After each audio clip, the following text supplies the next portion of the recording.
Ram Ram, this is Aditya Goyal. Welcome to my YouTube channel. आज से channel पे स्टार्ट हो रही है रिकर्जन की सीरीज़। और आगे आने वाले जितने भी डेटा स्ट्रक्चर्स होने वाले हैं, लिंक लिस्ट, डीपी, ग्राफ या फिर स्टैक, क्यूज, ट्रीज, है ना, उन सब में रिकर्जन इंप्लीमेंट होगा ही होगा और उन सब के क्वेश्चंस रिकर्जन से ही सॉल्व होंगे। तो रिकर्जन आगे आने वाले सभी डेटा स्ट्रक्चर्स का एक बैकबोन है। तो रिकर्जन पढ़ना बहुत ज़रूरी है, इसको स्किप नहीं कर सकते। और इस सीरीज़ के अंदर जितनी भी वीडियोज़ आने वाली है उसके बाहर रिकर्जन पढ़ने की नीड नहीं पड़ेगी। तो स्टार्ट करते हैं रिकर्जन के साथ। तो अगर मैं रिकर्जन की बात करूँ, रिकर्जन है क्या? तो लिख रखा है स्क्रीन पे, फंक्शन कॉलिंग इटसेल्फ। एक फंक्शन अपने आप को बार-बार कॉल करे खुद को। अब क्यों करेगा, किस लिए करेगा और कैसे करेगा ये तो अपन देखेंगे, लेकिन करे तो उसको बोलते हैं रिकर्जन, है ना? अनदर टर्म्स में बात करूँ तो मैं, breaking complex problem in similar and sub problems. Similar sub problems तो एक बड़ी समस्या है, उसको छोटी-छोटी समस्या में तोड़ दो और हर छोटी समस्या को इंडिविजुअली हैंडल कर लो। ऐसा कुछ रिकर्जन की थ्योरी कहती है। तो अब इसको अपन अच्छे से पढ़ेंगे। उसके पहले एक फ्लो देख लेते हैं, क्या फ्लो रहेगा आज का। तो सबसे पहले देखेंगे रिकर्जन क्या होता है, फिर अपन देखेंगे स्टैक ओवरफ्लो क्यों होता है, फिर अपन बेस कंडीशन देखेंगे। उसके बाद अपन देखेंगे रिकर्सिव ट्री कैसे ड्रॉ करते हैं। और एक बार तुमने ये चारों चीज़ें अच्छे से समझ ली तो तुम रिकर्जन में मास्टर हो जाओगे। और ये जो रिकर्सिव ट्री है, ये और बेस कंडीशन बनाना, बस ये आना चाहिए कि अपन बेस कंडीशन कैसे बनाएँगे और रिकर्सिव ट्री कैसा होगा। ठीक है? मतलब रिकर्सिव की कॉल्स कैसे-कैसे जारी होगी। अगर तुमने ये समझ लिया तो तुम रिकर्जन अच्छे से समझ जाओगे। ठीक है? तो अपन वेरियस एग्ज़ाम्पल्स लेंगे और हर एग्ज़ाम्पल के अपन ये सारी चीज़ें देखेंगे, बेस कंडीशन, रिकर्सिव ट्री वगैरह-वगैरह सब। ठीक है? तो स्टार्ट करते हैं एक बेसिक एग्ज़ाम्पल के साथ।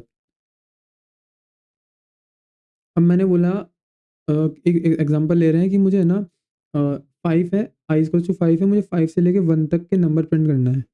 मतलब पहले 5 प्रिंट करना है, फिर 4, फिर 3, फिर 2, फिर 1। ठीक है? अब पहले इसको है ना, जो नॉर्मल अपने को पता है, अपने को क्या पता है, आइटरेटिव वे, फॉर लूप लगा के, व्हाइल लूप लगा के। तो एक बार पहले अपन उसको उस तरीके से करके देखते हैं। ठीक है? तो ये मेरी स्क्रीन विज़िबल है। ठीक है? तो मैंने एक मेन फंक्शन बना रखा है। मैंने i इक्वल्स टू 5 लिया। अब ये कोड मैं ज़्यादा डीप में नहीं जाऊँगा, ये सब तो तुम्हें पता है ही। तो मैं एक व्हाइल लूप लगा रहा हूँ जब तक 0 से बड़ी है वैल्यू, और मैं उसको i को प्रिंट करा रहा हूँ और उसको माइनस माइनस करते जा रहा हूँ i को। ठीक है? तो ये मेरा क्या प्रिंट करेगा, आइटरेटिव फंक्शन 5, फिर 4, फिर 3, फिर 2, फिर 1। ठीक है? तो चला के देख लेते हैं इसको एक बार। तो ये 5, 4, 3, 2, 1 आइटरेटिव फंक्शन ये प्रिंट हो रहा है। ठीक है? ये क्या है, मेरी आइटरेटिव वे है। मैं हर एक आइटरेशन पे एक वैल्यू आई की प्रिंट करा रहा हूँ। ठीक है? तो ये मेरा आइटरेटिव पार्ट है। अब क्या मैं इसको फंक्शंस के थ्रू कर सकता हूँ, किसी फंक्शंस के थ्रू? एक तो तरीका है कि मैं आइटरेटिव कर लिया, एक हो सकता है कि मैं फंक्शन के अंदर यही आइटरेटिव अप्रोच लिख दूँ। लेकिन एक दूसरा तरीका भी देखते हैं, सेपरेट फंक्शंस कॉल्स के साथ मैं इसको कैसे कर सकता हूँ, पहले इसको कमेंट कर देता हूँ। लेट्स सी अपन देखते हैं सेपरेट फंक्शंस कॉल के थ्रू। अब फंक्शन 3 है, फंक्शन 3 अपने को 3 प्रिंट करके देगा, फंक्शन 2 अपने को 2 प्रिंट करके देगा और फंक्शन 1 अपने को 1 प्रिंट करके देगा। ठीक है? तो मैं एक बार अनकमेंट करता हूँ इनको। अपन बेसिकली ये देखेंगे कि क्यों एक फंक्शन, क्या पागलपन चढ़ा है उसको जो खुद को बार-बार कॉल कर रहा है। ये नीड क्यों पड़ी खुद को बार-बार कॉल करने की? तो अपन वो देख रहे हैं। ठीक है? तो चलो देखते हैं। तो मैंने बोला फंक्शन 3 3 प्रिंट करेगा, 2 2 प्रिंट करेगा और फंक्शन 1 1 प्रिंट करेगा। तो ये फंक्शन 3 है, इसके अंदर i की वैल्यू आएगी जो कि 3 होगी, ये अपने को 3 प्रिंट करेगा। फंक्शन 2 सिमिलरली 2 प्रिंट कर देगा और फंक्शन 1 अपना 1 वैल्यू प्रिंट कर देगा। ठीक है? तो अब अपन इसको रन करके देखते हैं। पहले 3 प्रिंट होएगा, फिर 2, फिर 1। ठीक है? और ये वाला कमेंट कर दिया। ठीक है? तो फंक्शन 3, 2 और 1 प्रिंट हो रहा है। पहले 3 की कॉल गई है, फिर 2 की, फिर 1 की। ठीक है? अब यहाँ देखो क्या खिचड़ी है। सिमिलर काम, सिमिलर काम, सिमिलर काम। ठीक है? अब लॉजिक समझते हैं।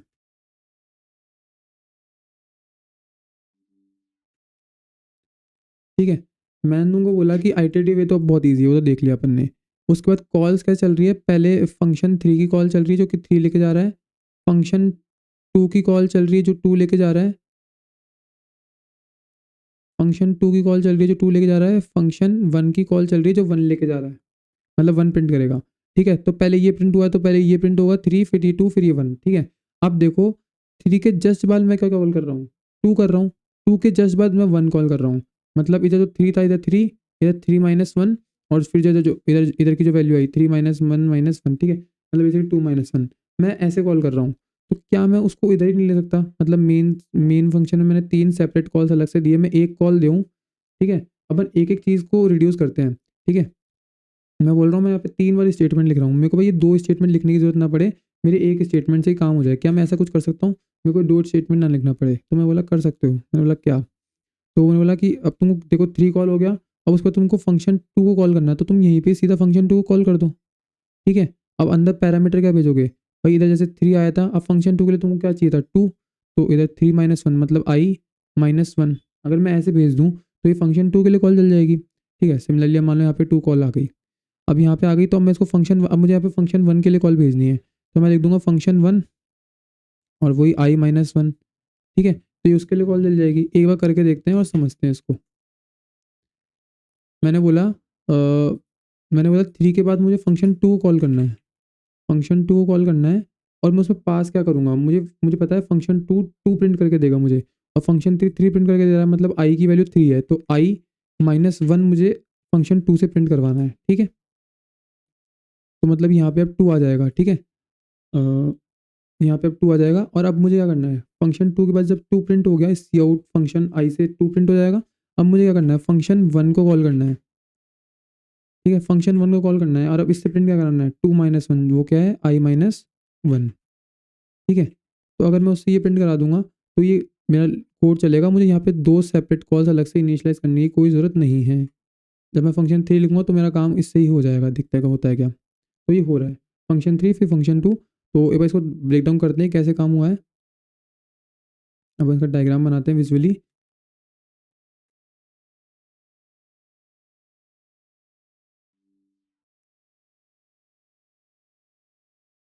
मैंने बोला है फंक्शन 3 को कॉल कर दो मेन फंक्शन से, ठीक है? मेन फंक्शन है और यहाँ से फंक्शन 3 की कॉल गई है, जो कि वैल्यू लेके गया है 3, ठीक है? अब ये एक कॉल लेके जाएगा फंक्शन 3 के पास। फंक्शन 3 के अंदर 3 आ जाएगा, इधर सी आउट 3 हो गया। उसके बाद फंक्शन 2 की कॉल गई है, फंक्शन 2 की कॉल गई है, जो कि गई है 3 माइनस 1 वो कि 2 के साथ, ठीक है? ये एक और सेपरेट कॉल जाएगी। फंक्शन 2 की कॉल गई है 2 के साथ और अब इधर सी आउट हुआ है 2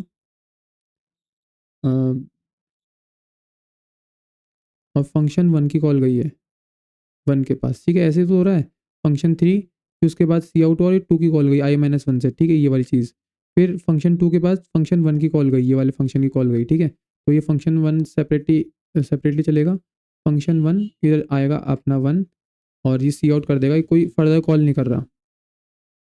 ये कोई फर्दर कॉल नहीं बना रहा है, ठीक है?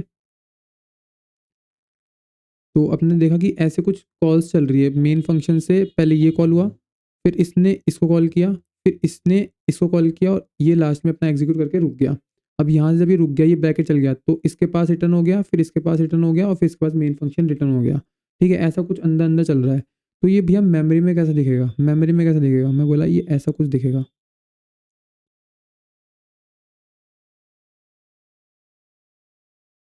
ठीक है? ये अपना स्टैक है और ये अपना मेन फंक्शन है। स्पेलिंग ठीक है, छोड़ो। फिर फंक्शन 3 कॉल हुआ है सबसे पहले, फिर फंक्शन 2 कॉल हुआ है और फिर फंक्शन 1 कॉल हुआ है, ठीक है? ये अपना कॉलिंग ऑर्डर हो रहा है। स्टैक का अपन ने सब डायनामिक मेमोरी में पढ़ लिया था। बाय डिफ़ॉल्ट अपने को स्टैटिक मेमोरी इनिशियलाइज़ होती है, जो जो स्टैक के फॉर्म में होती है।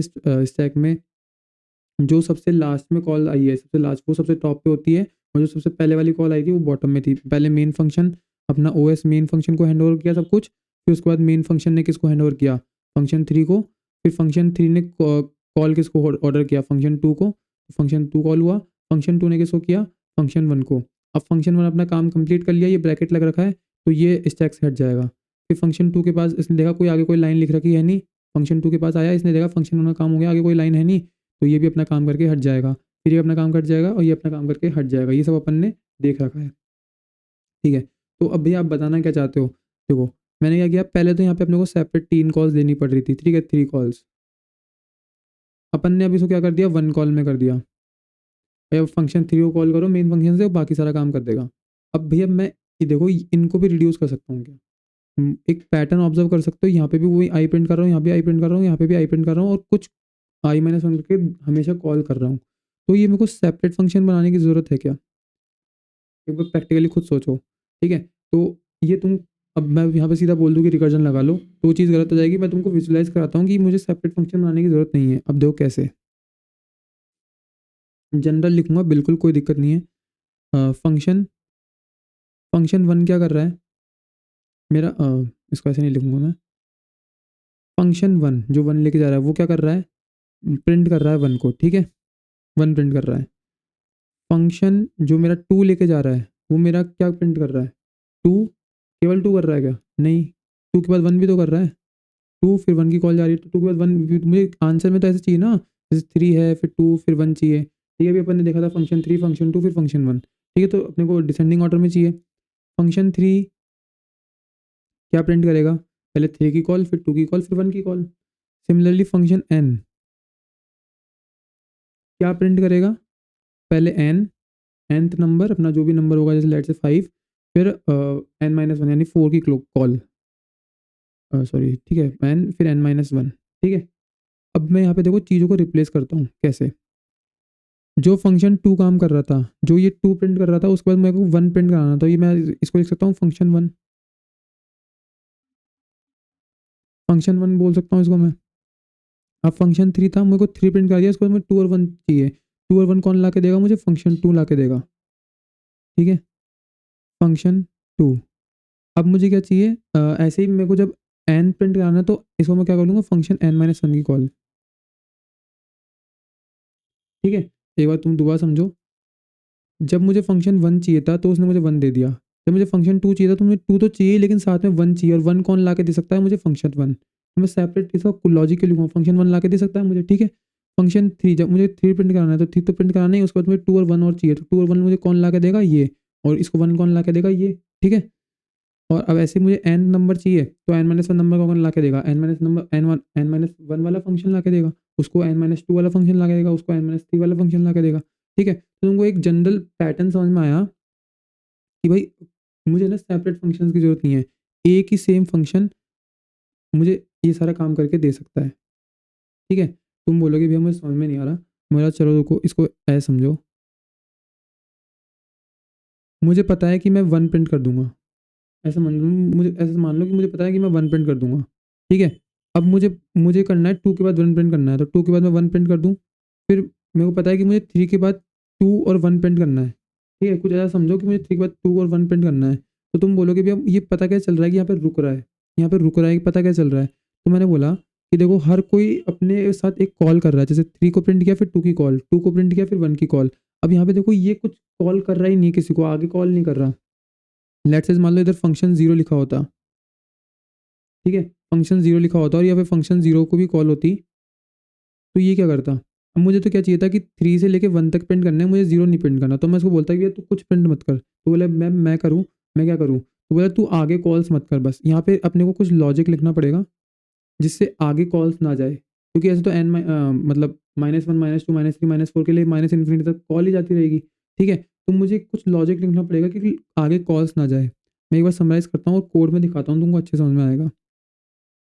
भाई मुझे फंक्शन वन का आंसर पता है कि वन होगा, मुझे पता है, खुद से मुझे पता है कि आंसर वन होगा, क्योंकि मुझे ना कोई भी नंबर दे दे, मुझे लेट्स से रिवर्स ऑर्डर में काउंटिंग प्रिंट करानी है तो एन से लेकर मुझे पता है वन तक ही प्रिंट होगी, वन से नीचे नहीं प्रिंट करनी है मुझे, तो मुझे पता है कि मुझे वन पे रुक जाना है, ठीक, वन पे रुक जाना है, ठीक है। तो टू के लिए मुझे टू और वन प्रिंट करना है, वन कौन ला के देगा, ये, थ्री के लिए मुझे थ्री और टू कौन, वन, टू और वन ला के देगा मुझे, ये, ठीक है। अब वन को कैसे पता चलेगा कि भाई तू रुक जा, कि जब वो फंक्शन जीरो के लिए कॉल मारे तो मैं कुछ ऐसा लॉजिक लिख दूँ कि आगे कॉल्स ना जाए। अब तुम बोलोगे भैया ऐसा कौन सा लॉजिक हो गया, तो मैंने बोला कि जब इफ़, ये जैसे आई है, if i is equals to zero, भाई अगर जीरो के लिए कॉल आई है तो रिटर्न, रुक जाओ, आगे कॉल्स मत दो, रिटर्न यहीं से रिटर्न हो जाओ, आगे कॉल्स नहीं जानी चाहिए, ऐसा कुछ लॉजिक लिखूंगा मैं, ठीक है। और इसी को मैं बोलता हूँ बेस कंडीशन, बेस कंडीशन बोलता हूँ मैं इसको। अब मैं तुमको एक बार कोड में दिखाता हूँ, ठीक है। तो इसको तो मैं एक बार हटाता हूँ, ठीक है, और ये भी कमेंट कर देता हूँ। और एक रिकर्जन मैंने प्रिंट नाम से एक फंक्शन बना रखा है ऊपर, उसमें मैंने वैल्यू फाइव प्रिंट करी है, डाली है मतलब, और तो इसको मैं कॉल कर रहा हूँ। अब ये वाला फंक्शन देखो, अब ये मेरा एक रिकर्सिव फंक्शन है। अब देखो कैसे, मैंने तुमको क्या बोला कि भैया एन को प्रिंट कर दो और एन माइनस वन के लिए कॉल डाल दो, तो मैं क्या कर रहा हूँ, एन को मतलब यहाँ पे मेरा आई है, आई को प्रिंट कर रहा हूँ और आई माइनस वन के लिए कॉल डाल जा रहा हूँ। ठीक है, तो इसको एक बार समझेंगे और फिर इसको रन करेंगे। रन करने से पहले समझ में आना चाहिए।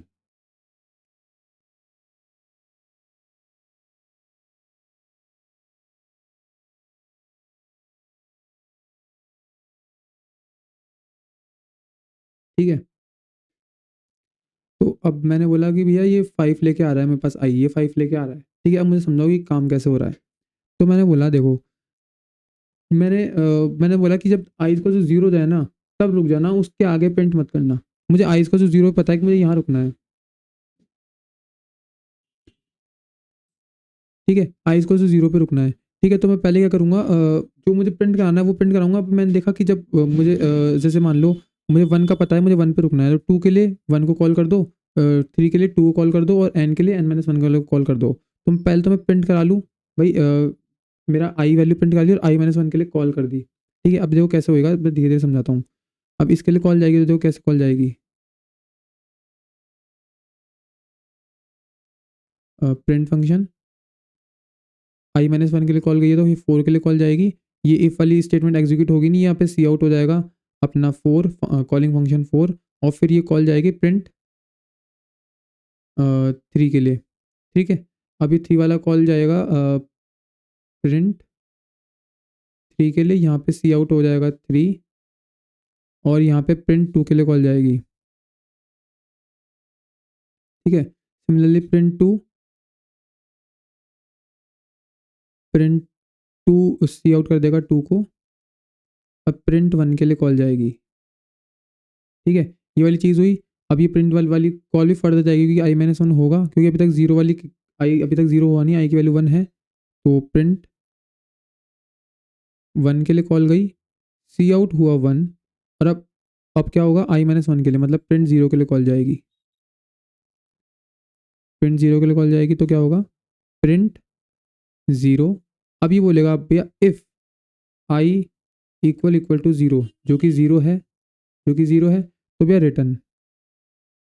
कुछ मत करो, आगे फर्दर कॉस्ट नहीं देनी मुझे, यहीं से रुक जाओ, बेस कंडीशन आ गया, बेस केस हो गया मेरा, अब यहाँ से निकल लो। अब और प्रिंट नहीं करना, मतलब पहले क्या प्रिंट हुआ देखो, इस वाली लाइन से फाइव, फिर फोर, फिर थ्री, फिर टू, फिर वन, और फिर रिटर्न। अब यहाँ से रिटर्न हो जाएगा तो वापस कॉल इधर आ जाएगी, मतलब कॉल वापस इसके बाद आ जाएगी, तो ये भी रिटर्न कर देगा अपने आप को, फिर इसका ब्रैकेट इसको रिटर्न कर देगा, इसका ब्रैकेट इसको, इसका ब्रैकेट इसको, और फाइनली ये ब्रैकेट इसको रिटर्न कर देगा। और जब ये कॉल रिटर्न हो गई तो कॉल कहाँ से आ रही थी, मेन फंक्शन से, फंक्शन वन की सॉरी, यहाँ पे मैं दोबारा बना देता हूँ इसका स्टैक। सबसे पहले मेन फंक्शन, फिर अपना प्रिंट फाइव, मैं फाइव लिख रहा हूँ, फोर, फिर थ्री, फिर टू, फिर वन। जब वन ने रिटर्न किया, सॉरी जीरो भी कॉल गई है, जीरो की भी कॉल गई, जीरो ने रिटर्न किया वन को, तो वन भी हट जाएगा, फिर टू हट जाएगा, फिर थ्री हट जाएगा, फिर फोर, फिर फाइव, और फिर जब लास्ट में फाइव वाला फंक्शन भी अपना काम करके रिटर्न करेगा तो मेन फंक्शन के बाद वापस कॉल जाएगी और ये अपना काम कंप्लीट हो जाएगा इसका। ठीक है, तो ऐसे करके मेरा रिकर्जन का फ्लो है।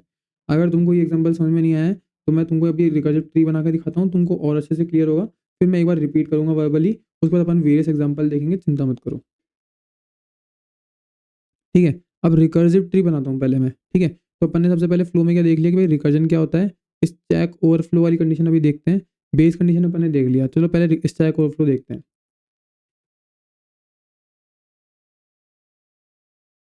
ठीक है, बेस कंडीशन एक तो ये बताने के लिए कि रुक रुक जाना है अपने को, कहाँ रुकना है, ये इसके लिए बेस कंडीशन अपन यूज़ करते हैं। ठीक है, कहाँ अपने को रिकर्सिव कॉल्स को रोकना है, उससे ज़्यादा फर्दर अपने को कॉल्स नहीं बनानी। दूसरा रीज़न क्या है, मतलब क्या होगा भैया अगर मैंने बेस कंडीशन नहीं लिखी, क्या होगा अगर मैं भूल गया लिखना कि रिकर्जन को रोकना कब है। ठीक है, तो देखो क्या होगा, दिखाता हूँ क्या होगा।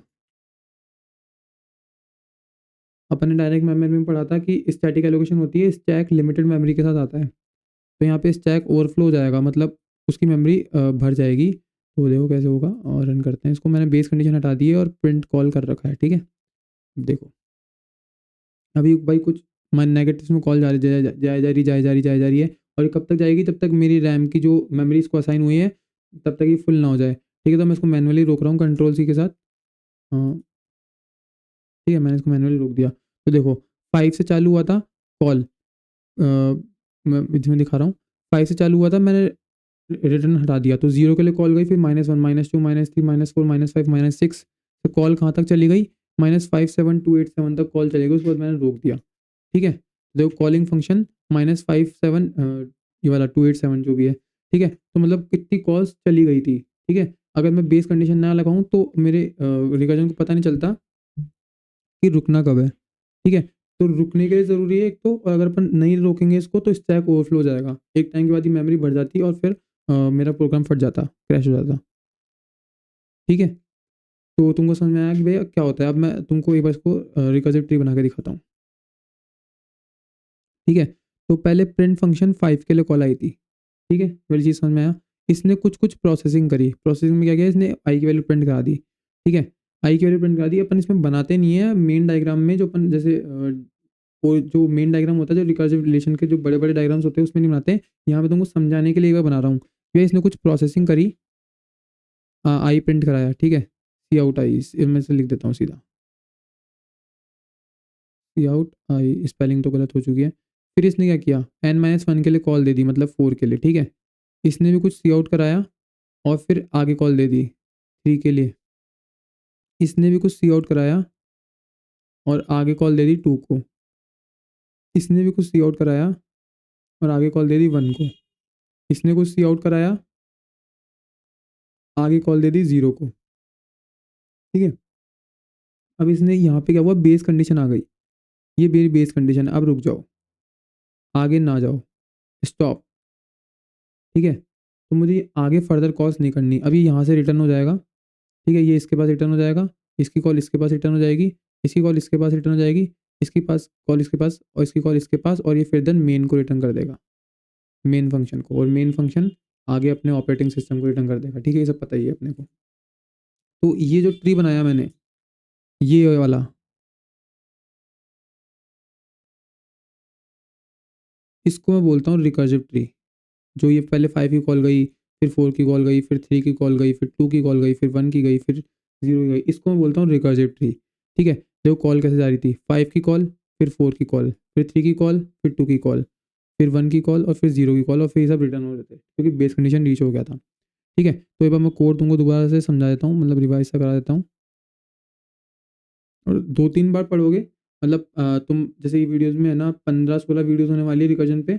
अगर तुम ये 15-16 वीडियोज़ भी देख लेते हो तो तुम्हारा रिकर्जन क्लियर हो जाएगा। एरेज़ पे कैसे लगाते हैं, स्ट्रिंग्स पे कैसे लगाते हैं, अपन कैसे ट्रैवर्स करते हैं रिकर्जन में, क्योंकि रिकर्जन क्या होता है, डेप्थ वाइज़ होता है। अभी सब अपन ट्रीज़ में पढ़ेंगे, लेकिन अभी तक के लिए तुम बेसिक बेसिक समझ सकते हो। ठीक है, तो रिकर्सिव रिलेशन लिखने के लिए तुमको समझ में आ गया कि भाई 2 तो इम्पोर्टेंट चीज़ें हैं। क्या?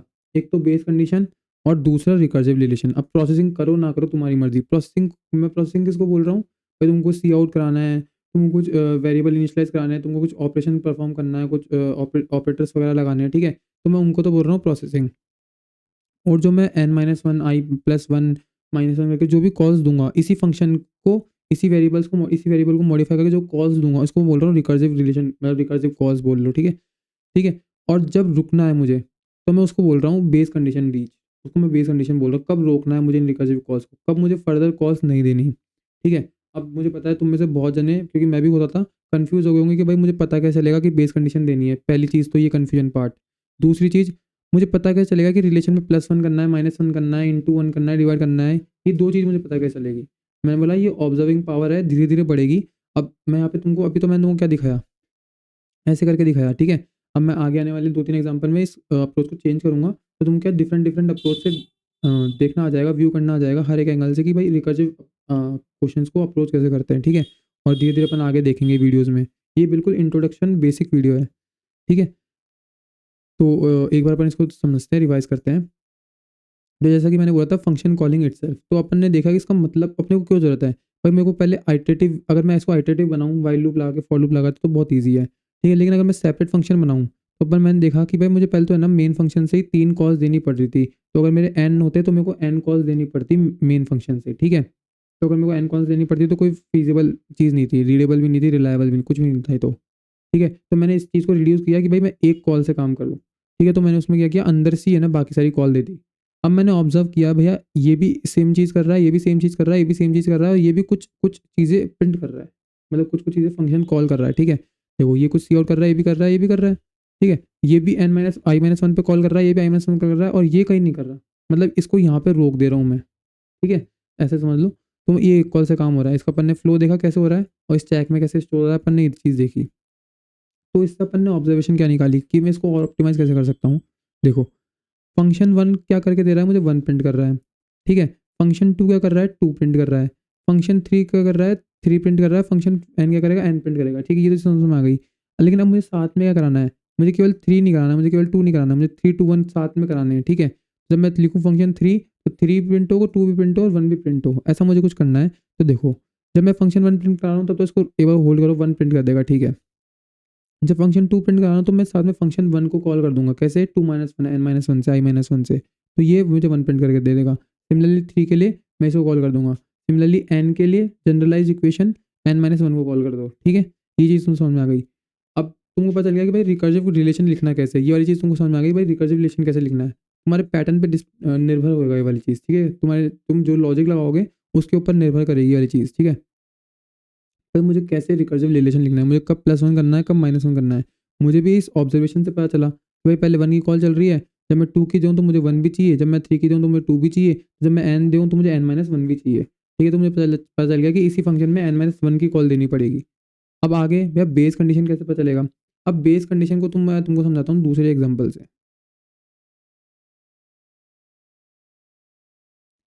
एक छोटा बच्चा है, ठीक है, वो सीढ़ियाँ चढ़ना सीख रहा है।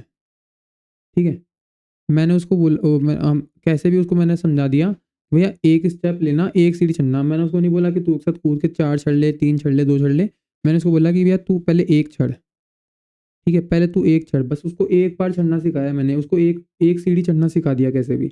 और उसको बता दिया कि जब आगे सीढ़ी ना दिखे ना तब रुक जाना, इतना बता दिया। तो जब वो यहाँ होगा तब वो यहाँ चढ़ जाएगा, जब वो यहाँ होगा तो वो यहाँ चढ़ जाएगा, यहाँ पे चढ़ जाएगा, यहाँ चढ़ जाएगा, यहाँ और यहाँ। ठीक है, अब वो यहाँ चढ़ेगा। अब उसको पता है कि भैया अगर आगे सीढ़ी नहीं है तो मुझे नहीं चढ़ना। ठीक है, तो वो यहाँ पे रुक जाएगा, रुक जाएगा यहाँ पे। ठीक है, रुक जाएगा। अगर मैं उसको नहीं बताता कि भैया तुझे रुकना है तो वो यहाँ पे चढ़ने की कोशिश करता है, फिर छोड़ने को गिर जाता। ठीक है, कुछ भी समझ लो। ठीक है, तो मुझे क्या करना है, सबसे छोटा स्टेप भाई, जहाँ पे मुझे पता हो कि मुझे यहाँ रुकना है, मुझे, मैं उसको बेस कंडीशन बोल रहा हूँ। अगर अदर वर्ड्स में बात करूँ तो देखो, मेरे पास इतनी बड़ी प्रॉब्लम है। ठीक है, इतनी बड़ी प्रॉब्लम है मेरे पास। ठीक है, मैं इसको छोटी छोटी सिमिलर प्रॉब्लम्स में तोड़ लूँ, इक्वल साइज की कर रहा हूँ मैं। ठीक है, और मुझे अगर इसका आंसर पता है, इसका आंसर मुझे पता है, इसका आंसर मुझे पता है। ठीक है, अब मैं यहाँ खड़ा हूँ, मुझे इन सब का आंसर्स निकालना है। ठीक है, तो मैं क्या करूँगा, मैं इसके लिए कोड लिखूंगा, और इसके लिए एन माइनस वन करके, आई माइनस वन करके लिए बाकी सारा ना छोड़ दूंगा, रिकर्जन कर लाएगा। मैं इसके लिए कोड लिखूंगा और इसके लिए रिकर्जन की कॉल दे दूंगा, और यहाँ पे जब आएगा रिकर्जन तो उसको आंसर तो पता ही है, तो चल जाएगा। अब तुम बोलोगे भैया इसका एग्जाम्पल, तो मैंने बोला अगला आएगा फेबिना की सीरीज और फैक्टोरियल, ऐसे क्वेश्चन आएंगे, मैं वहाँ पे इसका आंसर दूंगा। अब ये तक के लिए तुम एक समझो, breaking down a complex problem into similar sub problems until a specific condition met। ठीक है, ठीक है, और इस स्पेसिफिक कंडीशन को मैं बेस केस बोल रहा हूँ। ठीक है, तो तुमको ये वाली चीज़ समझ आ गई। अब एक मूव करते हैं एक दूसरे एग्जांपल पे। तो अपन ने क्या क्या देख लिया, इस रिकर्जन देख लिया, स्टैक ओवरफ्लो भी देख लिया, और रिकर्सिव ट्री भी देख लिया इसका। अब अपन आगे मूव करते हैं दूसरी प्रॉब्लम पे। तो नेक्स्ट प्रॉब्लम है, मुझे प्रिंट करना है, लाइक एंड सब्सक्राइब प्रिंट करना है मुझे 5 बार। ठीक है, अभी लूप लगा के सब हो जाएगा, लेकिन मैं रिकर्जन के थ्रू करके दिखाता हूँ। ठीक है, तो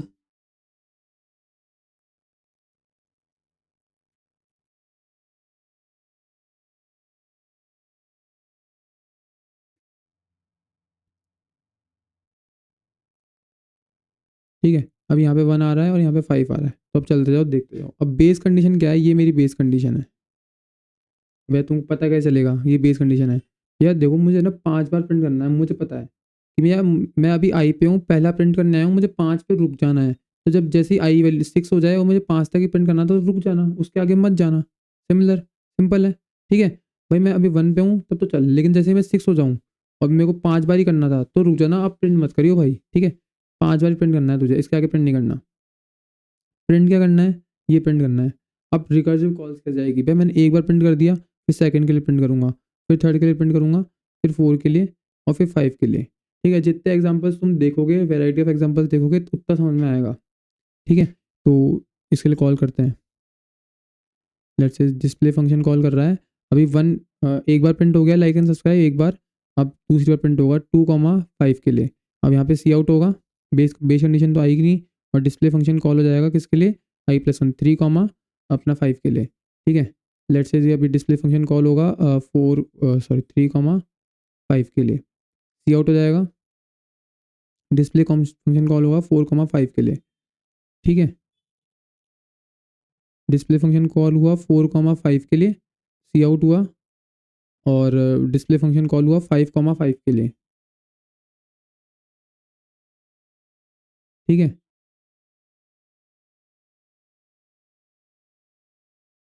सी आउट हुआ, उसके बाद डिस्प्ले फंक्शन कॉल हुआ 6,5 के लिए।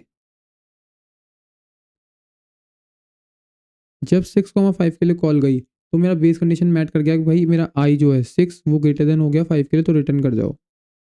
अब जैसे ही मैं रिटर्न कर जाऊंगा तो ये वाली कॉल इसको रिटर्न हो जाएगी। ठीक है, अब ये वाला फंक्शन एग्जीक्यूट हो गया, आगे तो कुछ लिख रखा नहीं है, डब्बा बंद है, तो डब्बा बंद इसको रिटर्न हो जाएगा, इसका डब्बा बंद इसको रिटर्न हो जाएगा, इसका डब्बा इसको रिटर्न हो जाएगा, इसका डब्बा इसको रिटर्न हो जाएगा। ठीक है, तो जब सारे डब्बे रिटर्न हो जाएंगे तो ये मेन फंक्शन को रिटर्न हो जाएगा। ठीक है, तो मैं इसका तुमको डायग्राम बनाता के दिखाता हूँ।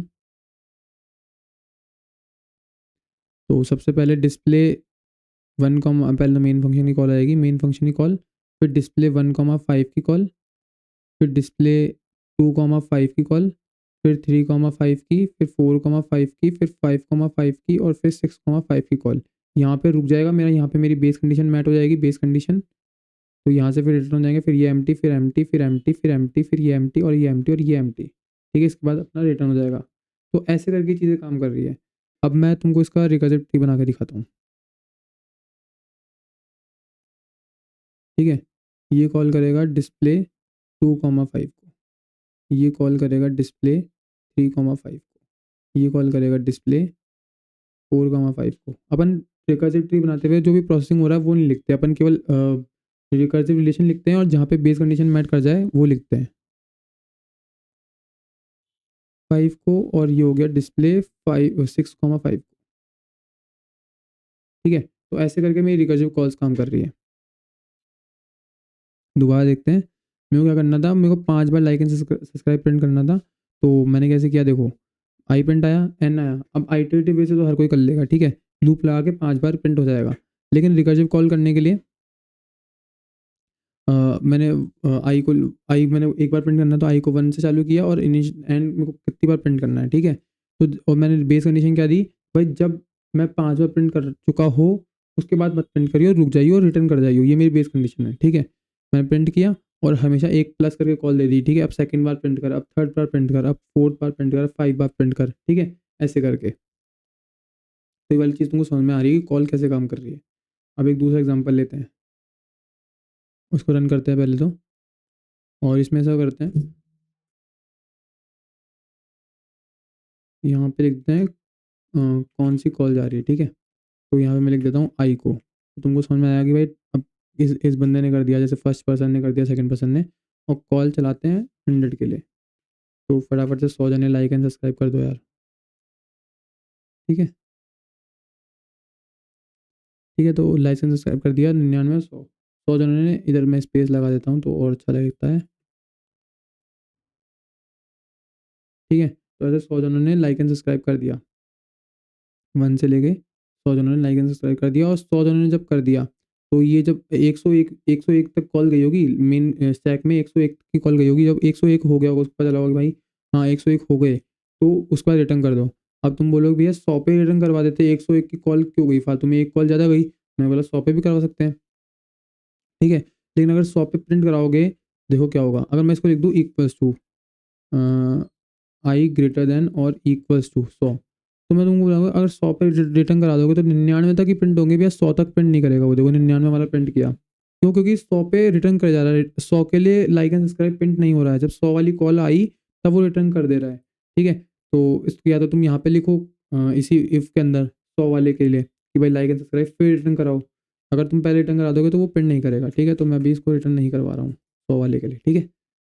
तो अभी 100 जने लाइक एंड सब्सक्राइब कर देंगे फटाफट से, ठीक है। अब नेक्स्ट क्वेश्चन है प्रिंट प्रिंट 1 to n, और पहले डिसेंडिंग ऑर्डर में वो n to 1 है, वो अपन बाद में देखते हैं, पहले अपन 1 to n देखते हैं, ठीक है। या फिर अब लिख तो दिया ही था तो लिख ही देता हूँ, इसको कमेंट कर देता हूँ। अब समझते हैं इसको पहले और फिर इसको कोड करेंगे।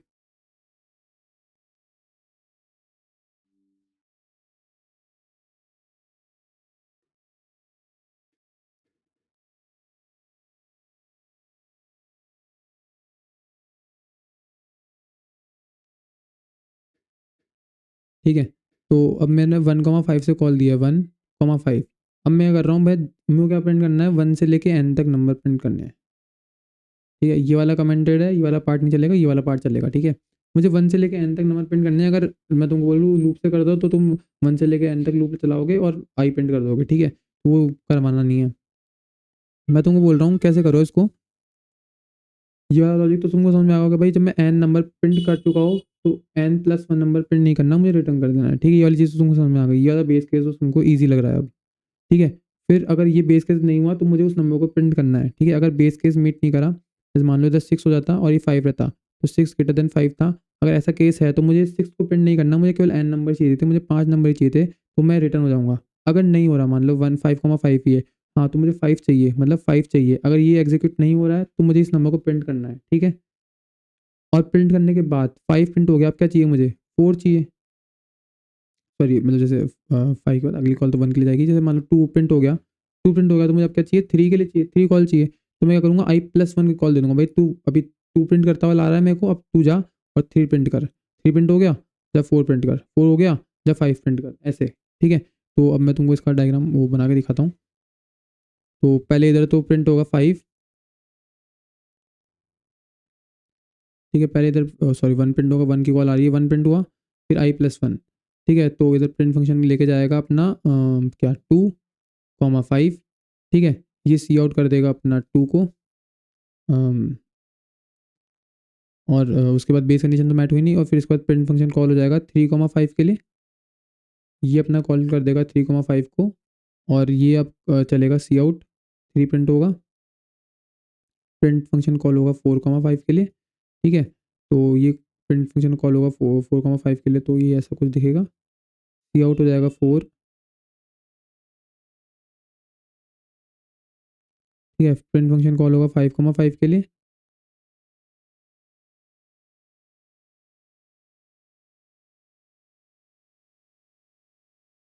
सी आउट हुआ 5, और प्रिंट फंक्शन कॉल होगा 6,5 के लिए, और यहाँ पे मेरी बेस कंडीशन मैट हो जाएगी।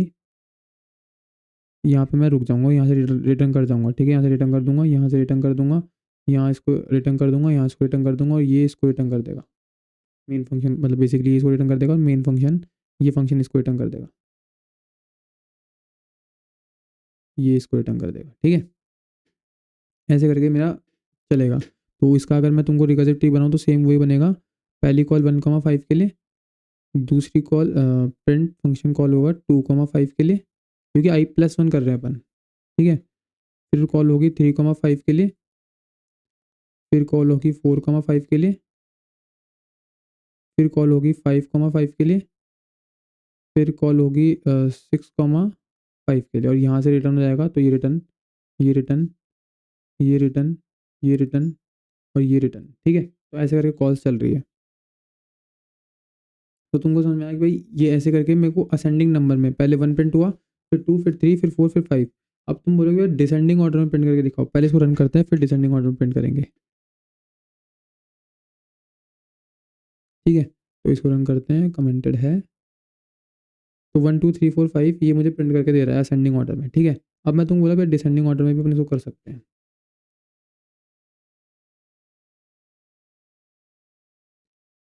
ठीक है। अब डिसेंडिंग ऑर्डर में भी यही कैसे चलेगा, तुम देखो। अब यही यहीं पे एक ब्यूटी होगी कि रिकर्सिव कॉल्स कैसे अपने आप हैंडल कर रही है, मुझे कोई सेपरेट फंक्शन लिखना नहीं पड़ रहा है इसके लिए। कैसे रिकर्जन अपने आप ही इंटरनली कॉल्स के थ्रू ही सब हैंडल हो रहा है, ठीक है। अब यहाँ पे रिकर्सिव ट्री बन रहा था ना, अब इसका इसका रिकर्सिव ट्री देखना उल्टा बनेगा। मतलब कुछ और बनेगा, ठीक है। तो इधर अभी भी 1,5 रहा है, यहाँ पे मैंने कुछ चेंज नहीं किया, यहाँ पे 1,5 ही रहा है। अब देखो यहाँ पे पहले चेंज कैसे हो रहा है। अब यहाँ पे पहले देखो बेस केस मैट हुआ नहीं, बेस केस मैट नहीं हुआ, 1,5 पे बेस केस मैट नहीं हुआ, तो पहले कॉल जाएगी 2 के लिए। पहले कुछ भी सी आउट नहीं हुआ है, पहले कॉल गई है 2 के लिए, तो प्रिंट। और मैं एक काम करता हूँ, इसको तो छोटा कर देता हूँ जिससे सारी कॉल्स एक बार में बन जाएगी।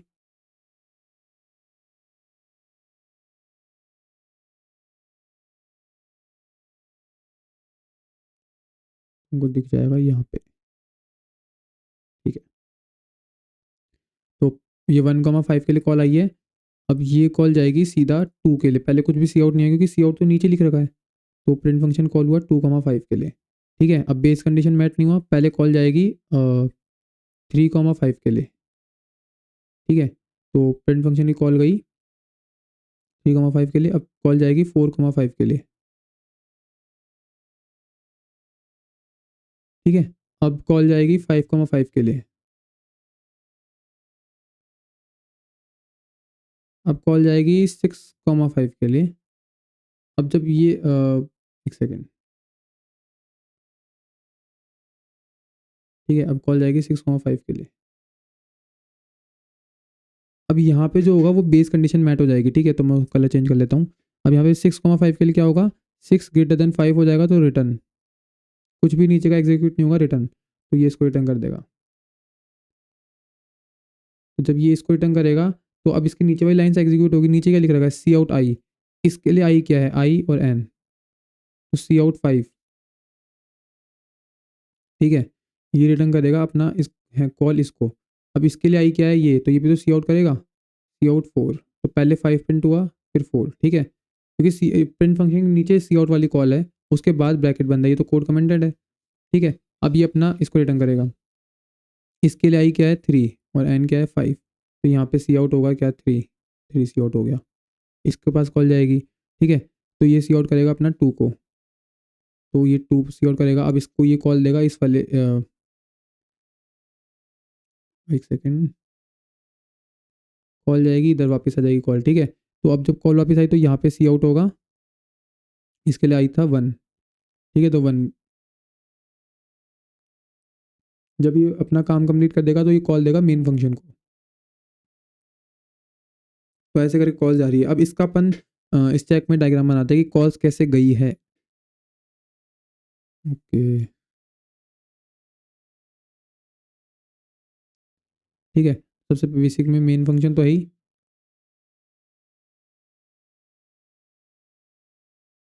मेन फंक्शन है। उसके बाद अपन ने कॉल दी है प्रिंट 1,5 को, ठीक है। मेन फंक्शन से अपन ने प्रिंट 1,5 को कॉल दी है। उसके बाद कॉल गई है, पहले कॉल गई है 2 के पास, 2,5 के पास, फिर कॉल गई है 3,5 के पास, फिर 4,5 के पास, फिर 5,5 के पास, और फिर 6,5 के पास। ऐसे करके कॉल्स गई है, ठीक है। अब इसका रिकर्सिव ट्री बनाते हैं। तो पहले रिकर्सिव ट्री बना रहे थे अपन, तो क्या कर रहा था, पहले 1 के पास कॉल आ रही थी, फिर 2 के पास आ रही थी, लेकिन इधर पहले सी आउट हो रहा था, अब इधर बाद में सी आउट होगा। बेटर होता था कि मैं यहाँ पे पहले सी आउट का तुमको डायग्राम बना के दिखाता। तो चलो वापस बना लेता हूँ क्या जा रहा है इसमें।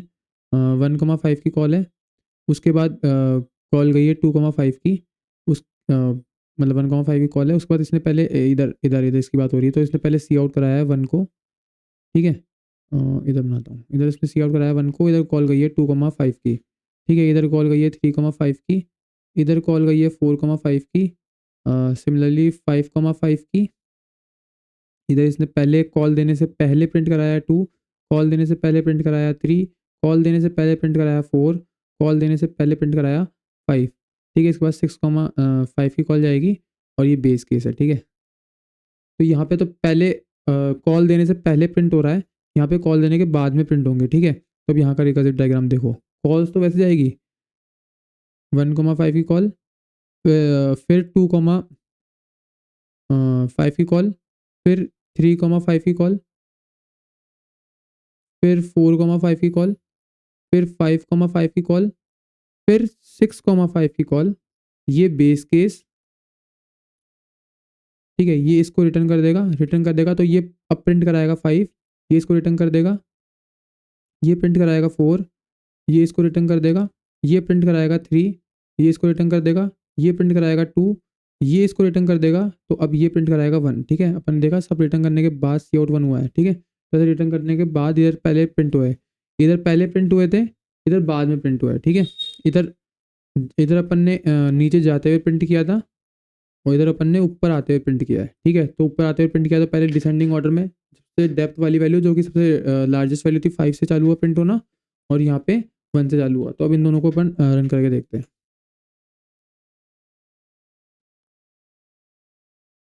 पहले अपन असेंडिंग प्रिंट करेंगे,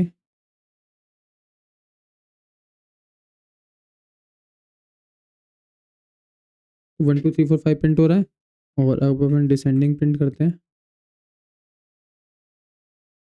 तो 5 4 3 2 1 प्रिंट हो रहा है, ठीक है। तो मैं देखा कि मेरे को अलग से कोई सेपरेट फंक्शन नहीं लिखना पड़ा, मतलब सेपरेट फंक्शन क्या, सेपरेट लूप लगा के नहीं लिखना पड़ा, मतलब जैसे आइटरेटिव करते तो वहाँ पे तो मेरे को लूप चेंज करना पड़ता, आई इक्वल 0 1, मैंने यहाँ पे बस एक स्टेटमेंट ऊपर नीचे करने से ही काम हो गया। सेम स्टेटमेंट है, माइनस भी नहीं है, +1 है, बस ये एक ब्यूटी है कि मतलब बस मैं इसको ऊपर लिख दिया प्रिंट करने के पहले, तो पूरा फ्लो बदल गया, ठीक है। तुमको अब बेटर क्लियर मिल रहा होगा, एक ओवरव्यू मिल रहा होगा, एक क्लियरिटी मिल रही होगी भाई रिकर्जन की कॉल्स काम कैसे कर रही है, कब सी आउट हो रहा है, कब कॉल जा रही है, पहले कॉल जा रही है, बाद में कॉल जा रही है, कैसे कॉल जा रही है और कैसे वो काम कर रही है, कैसे एक एक लाइन का मतलब है कि भाई पहले ये लाइन गई तो पहले ये एग्जीक्यूट होगी, उसके बाद वाली बाद में होगी, ठीक है। तो रिकर्जन में बस ये इंपॉर्टेंट है। अभी अपन जब लिंक लिस्ट पढ़ेंगे तो अपन वहाँ पे ये गेम है कि भाई बस चेंज कर रहे हैं अपन कोई पॉइंटर को, तो अगर रिकर्सिव कॉल्स में थोड़ा उधर उधर हो गया तो उसकी मेमोरी गई, ऐसा कुछ अपन देखने वाले हैं लिंक लिस्ट में, ठीक है। तो रिकर्जन में यही एक ब्यूटी है कि भाई बस अपने को ये पता होना चाहिए कब कौन सी कॉल कहाँ देनी है, अगर ये पता है तो अपन भाई साहब चैम्प है रिकर्जन में, ठीक है। एक और एग्जांपल लेते हैं, आज केवल बेसिक बेसिक एग्जांपल लूँगा मैं, कल से अपन अच्छे एग्जांपल्स के साथ अपन करेंगे रिकर्जन को, ठीक है। अब रिकर्सिव रिलेशन लिखने के 2 तरीके हैं, पहला पैरामीटराइज्ड वे और दूसरा फंक्शनल वे, अब दोनों अपन देखने वाले हैं, ठीक है। तो मैंने एग्जांपल लिया है, सम प्रिंट करना है मुझे n नंबर्स का, ठीक है। तो अपन इसको पहले समझते हैं, उसके बाद प्रिंट करते हैं।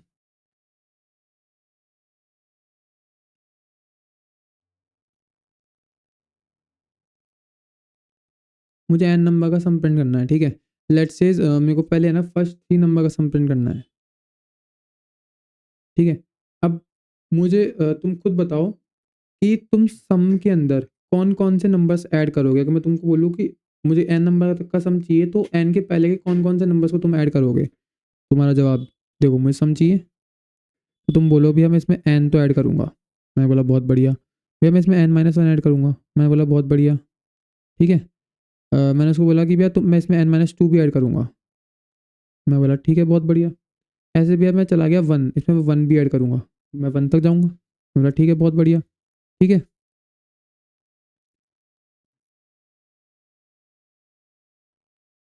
मैं 1 ऐड करूँगा। मैंने बोला अब कौन सा नंबर आएगा? मतलब भैया 0, ठीक है। तो मैं बोला भैया 0 का तो कोई ज़रूरी नहीं है, कर सको तो कर लो, वरना मत करो। अब क्या आएँगे नेगेटिव नंबर्स। तो क्या कोई भी दिमागदार इंसान नेगेटिव नंबर्स अगर मेरे से सम माँगा है तो ऐड करा जाएगा या नहीं? नहीं करा जाएगा, ऑब्वियस सी बात है भाई, नेगेटिव में सम नेगेटिव नंबर्स को मैं सम में ऐड नहीं करूँगा। मैं इनफैक्ट 1 तक ऐड करूँगा, 0 को भी ऐड करने की मुझे ज़रूरत नहीं है। एक कॉल क्यों दूँ फालतू में मैं 0 के लिए, ठीक है? तो मैं इन नंबर को एक्सक्लूड करूँगा, ठीक है? तो जो मैं तुमको बोल रहा था कि एक बड़ी प्रॉब्लम होती है, ठीक है? एक बड़ी प्रॉब्लम होती है, यहाँ मैंने डायग्राम बनाया था। एक बड़ी प्रॉब्लम है मेरे पास, है ना? मुझे उसके छोटे-छोटे पार्ट्स बना लिए मैंने, और लास्ट वाले का मुझे आंसर पता है, तो बाकी रिकर्जन कर लेगा। इसका एग्ज़ाम्पल है बहुत अच्छा ये वाला। देखो कैसे? मैंने एक बड़ी प्रॉब्लम थी भाई, मुझे n नंबर्स का सम लाना था, ठीक है? तो मैंने उसको छोटे-छोटे पार्ट्स में तोड़ लिया कि भाई n का सम, n-1 का सम, n-2, n-ऐसे 1 का सम, ठीक है? सबसे छोटी प्रॉब्लम कौन-सी है मेरी 1। भाई मुझे पता है कि मैं किसमें 1 को जोड़ूँगा, मैं मतलब एक्जिस्टिंग सम में 1 को जोड़ूँगा तो +1 ही होगा, उसमें +1 होगा। यहाँ पे जो भी सम चल रहा होगा, मैं अगर इस नंबर को जोड़ूँगा तो +1 होगा, ठीक है? मुझे ये चीज़ पता है, मुझे सबसे छोटा आंसर पता है कि भाई बेस केस मेरा 1 पे कुछ जाएगा, ठीक है?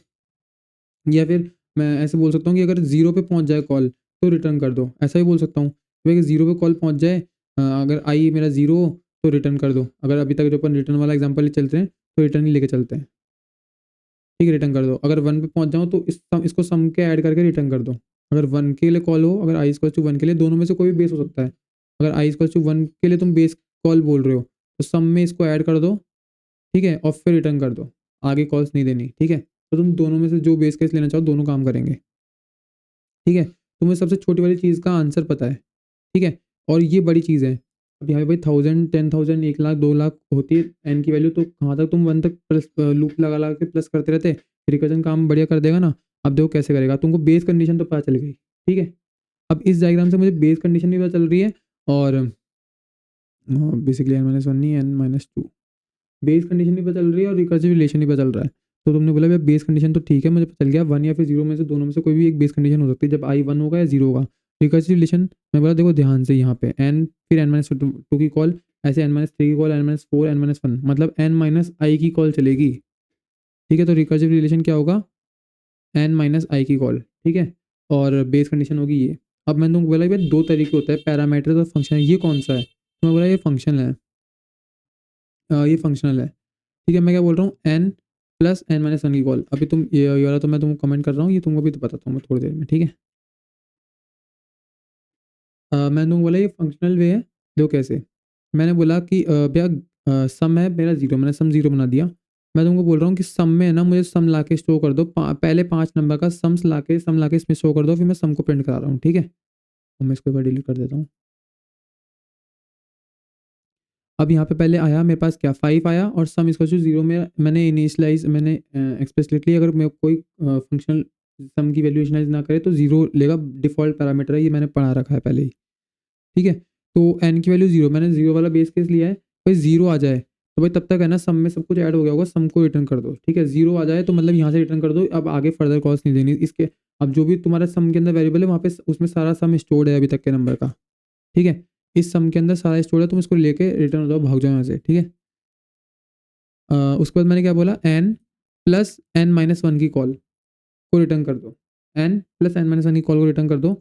अभी तुमको समझाता हूँ, और पहले मैं इसको हटाता हूँ, ठीक है। और अब इसको समझाते हैं पहले कि कॉल्स अंदर कैसे काम कर रही है, ठीक है। अब आ जाओ इधर,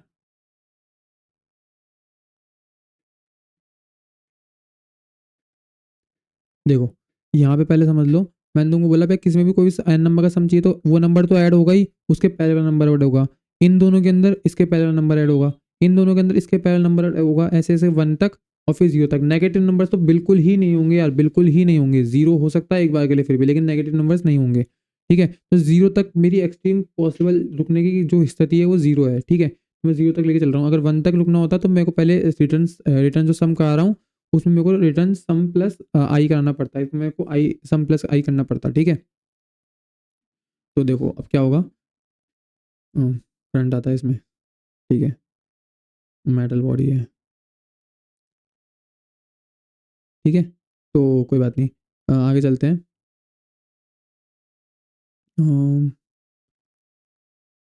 एग्जाम्पल में 5 लिया, ठीक है।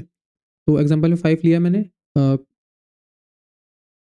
यहाँ पे मैंने 5 लिया और यहाँ पे मैंने सम 0 ले लिया बाय डिफ़ॉल्ट। अब यहाँ पे देखो मैं गेट सम में कोई सम पैरामीटर ले ही नहीं रहा हूँ, तो मैं इस सम को यहाँ से एक्सक्लूड भी कर सकता हूँ, लेकिन यहाँ पे करूँगा नहीं, मेरे को ज़रूरत पड़ेगी सम की, ठीक है, बताऊँगा कैसे पड़ेगी, ठीक है। तो यहाँ पे मैंने देखो बाय डिफ़ॉल्ट कुछ भी एक्सप्लिसिटली मैंने पास किया नहीं है सम में, तो जब भी कॉल जाएगी तो सम के लिए 0 की ही कॉल जाएगी। अभी तुमको इसका पता चलेगा कि मैंने क्यों किया, ये हरकत क्यों करी है, ठीक है। अ, ठीक है, तो अब कॉल चलाते हैं, ठीक है। तो जब मैं बोल रहा हूँ कि इसको ये इंटीजर टाइप की वैल्यू लेके जाएगा, तो देखो ये रिटर्न करेगा क्या, 5 प्लस कॉल जाएगी 5 माइनस वन के लिए। अब जब तक ये कॉल पूरी नहीं होगी तब तक ये कुछ भी रिटर्न नहीं कर सकता, ठीक है। तो चलो कॉल भेजते हैं, इसको रिटर्न कराएंगे, ठीक है। तो फंक्शन की कॉल गई किसके लिए, 4 कॉमा सम इसको 0 है, ठीक है। अब ये अभी तक तो बेस केस आया नहीं है, तो अब ये रिटर्न क्या करेगा, 4 प्लस 3 की कॉल, ठीक है, 3 की कॉल जाएगी, तो फंक्शन 3 की और ये 0। अब ये क्या रिटर्न करेगा, 3 प्लस 2 की कॉल, ठीक है। तो एग्जांपल शायद बहुत बड़ा है, ठीक है कोई बात नहीं, फंक्शन 2 कॉमा 0 की कॉल। अब ये क्या रिटर्न करेगा, 2 प्लस फंक्शन 1 की कॉल, ठीक है।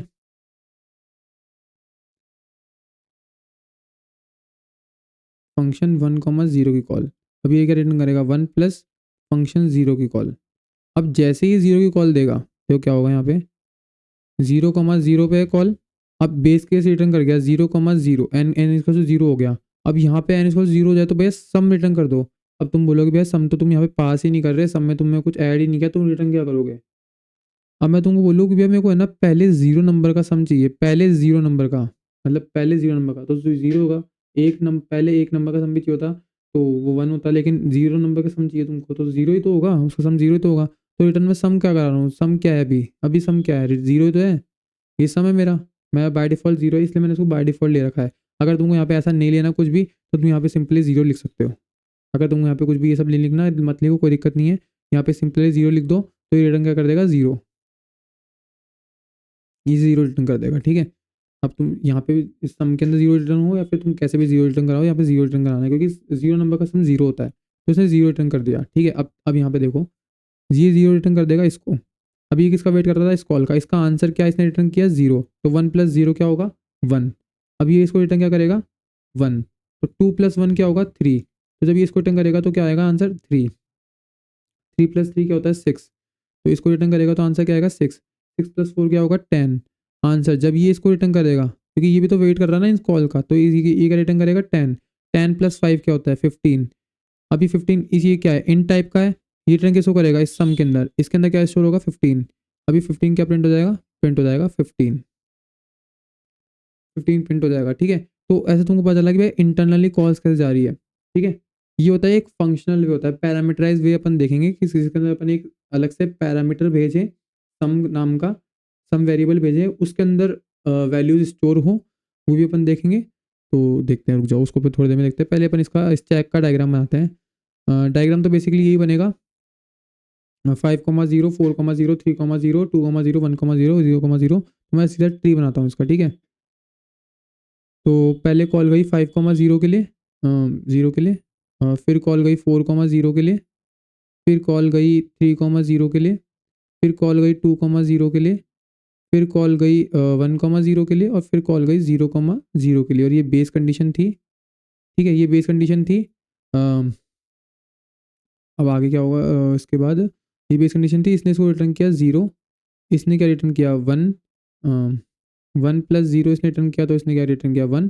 अब इसने क्या रिटर्न किया इसकी कॉल का वेट कर रहा था 2 प्लस, इसने रिटर्न किया 1, तो ये 2 1 + 1 3, ये भी रिटर्न करेगा 3 को, ये 3 + 3 का वेट कर रहा था, ठीक है। ये रिटर्न करेगा 4 + 6, ये रिटर्न करेगा 5 + 10, और ये कहाँ स्टोर करेगा सम वेरिएबल में, सम वेरिएबल में क्या स्टोर हो जाएगा 15, ठीक है।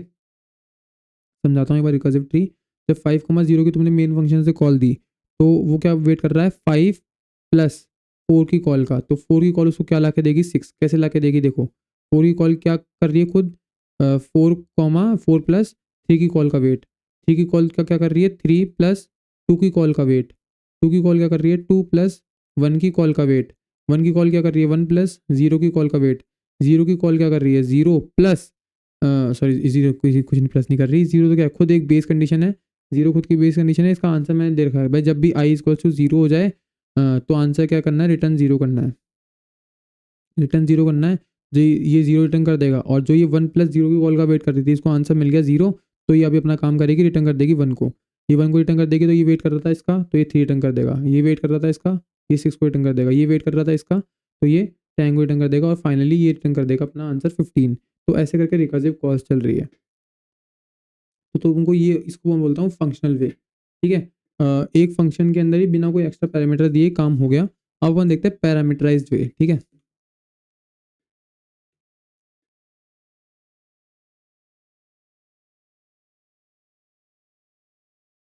अब पैरामीटराइज्ड वे से मेरा क्या मतलब है, मेरे को एक अलग से पैरामीटर बना के देना पड़ रहा है सम, और वो उसके अंदर मेरा बेसिकली सारा स्टोर हो रहा है, उस सम को मैं रिटर्न करा रहा हूँ लास्ट में। अब यहाँ तो क्या हुआ देखो, जब तक मेरे को है ना लास्ट केस का आंसर नहीं मिला तब तक मैं सम करते करते लास्ट में मैंने बाद में सम किया है, कॉल जा रही है फिर सम हो रहा है, कॉल जब तक कंप्लीट नहीं हुई तब तक सम नहीं हुआ। अब यहाँ पे मैं क्या बोलूँगा, पहले सम कर लो फिर कॉल कर लेना।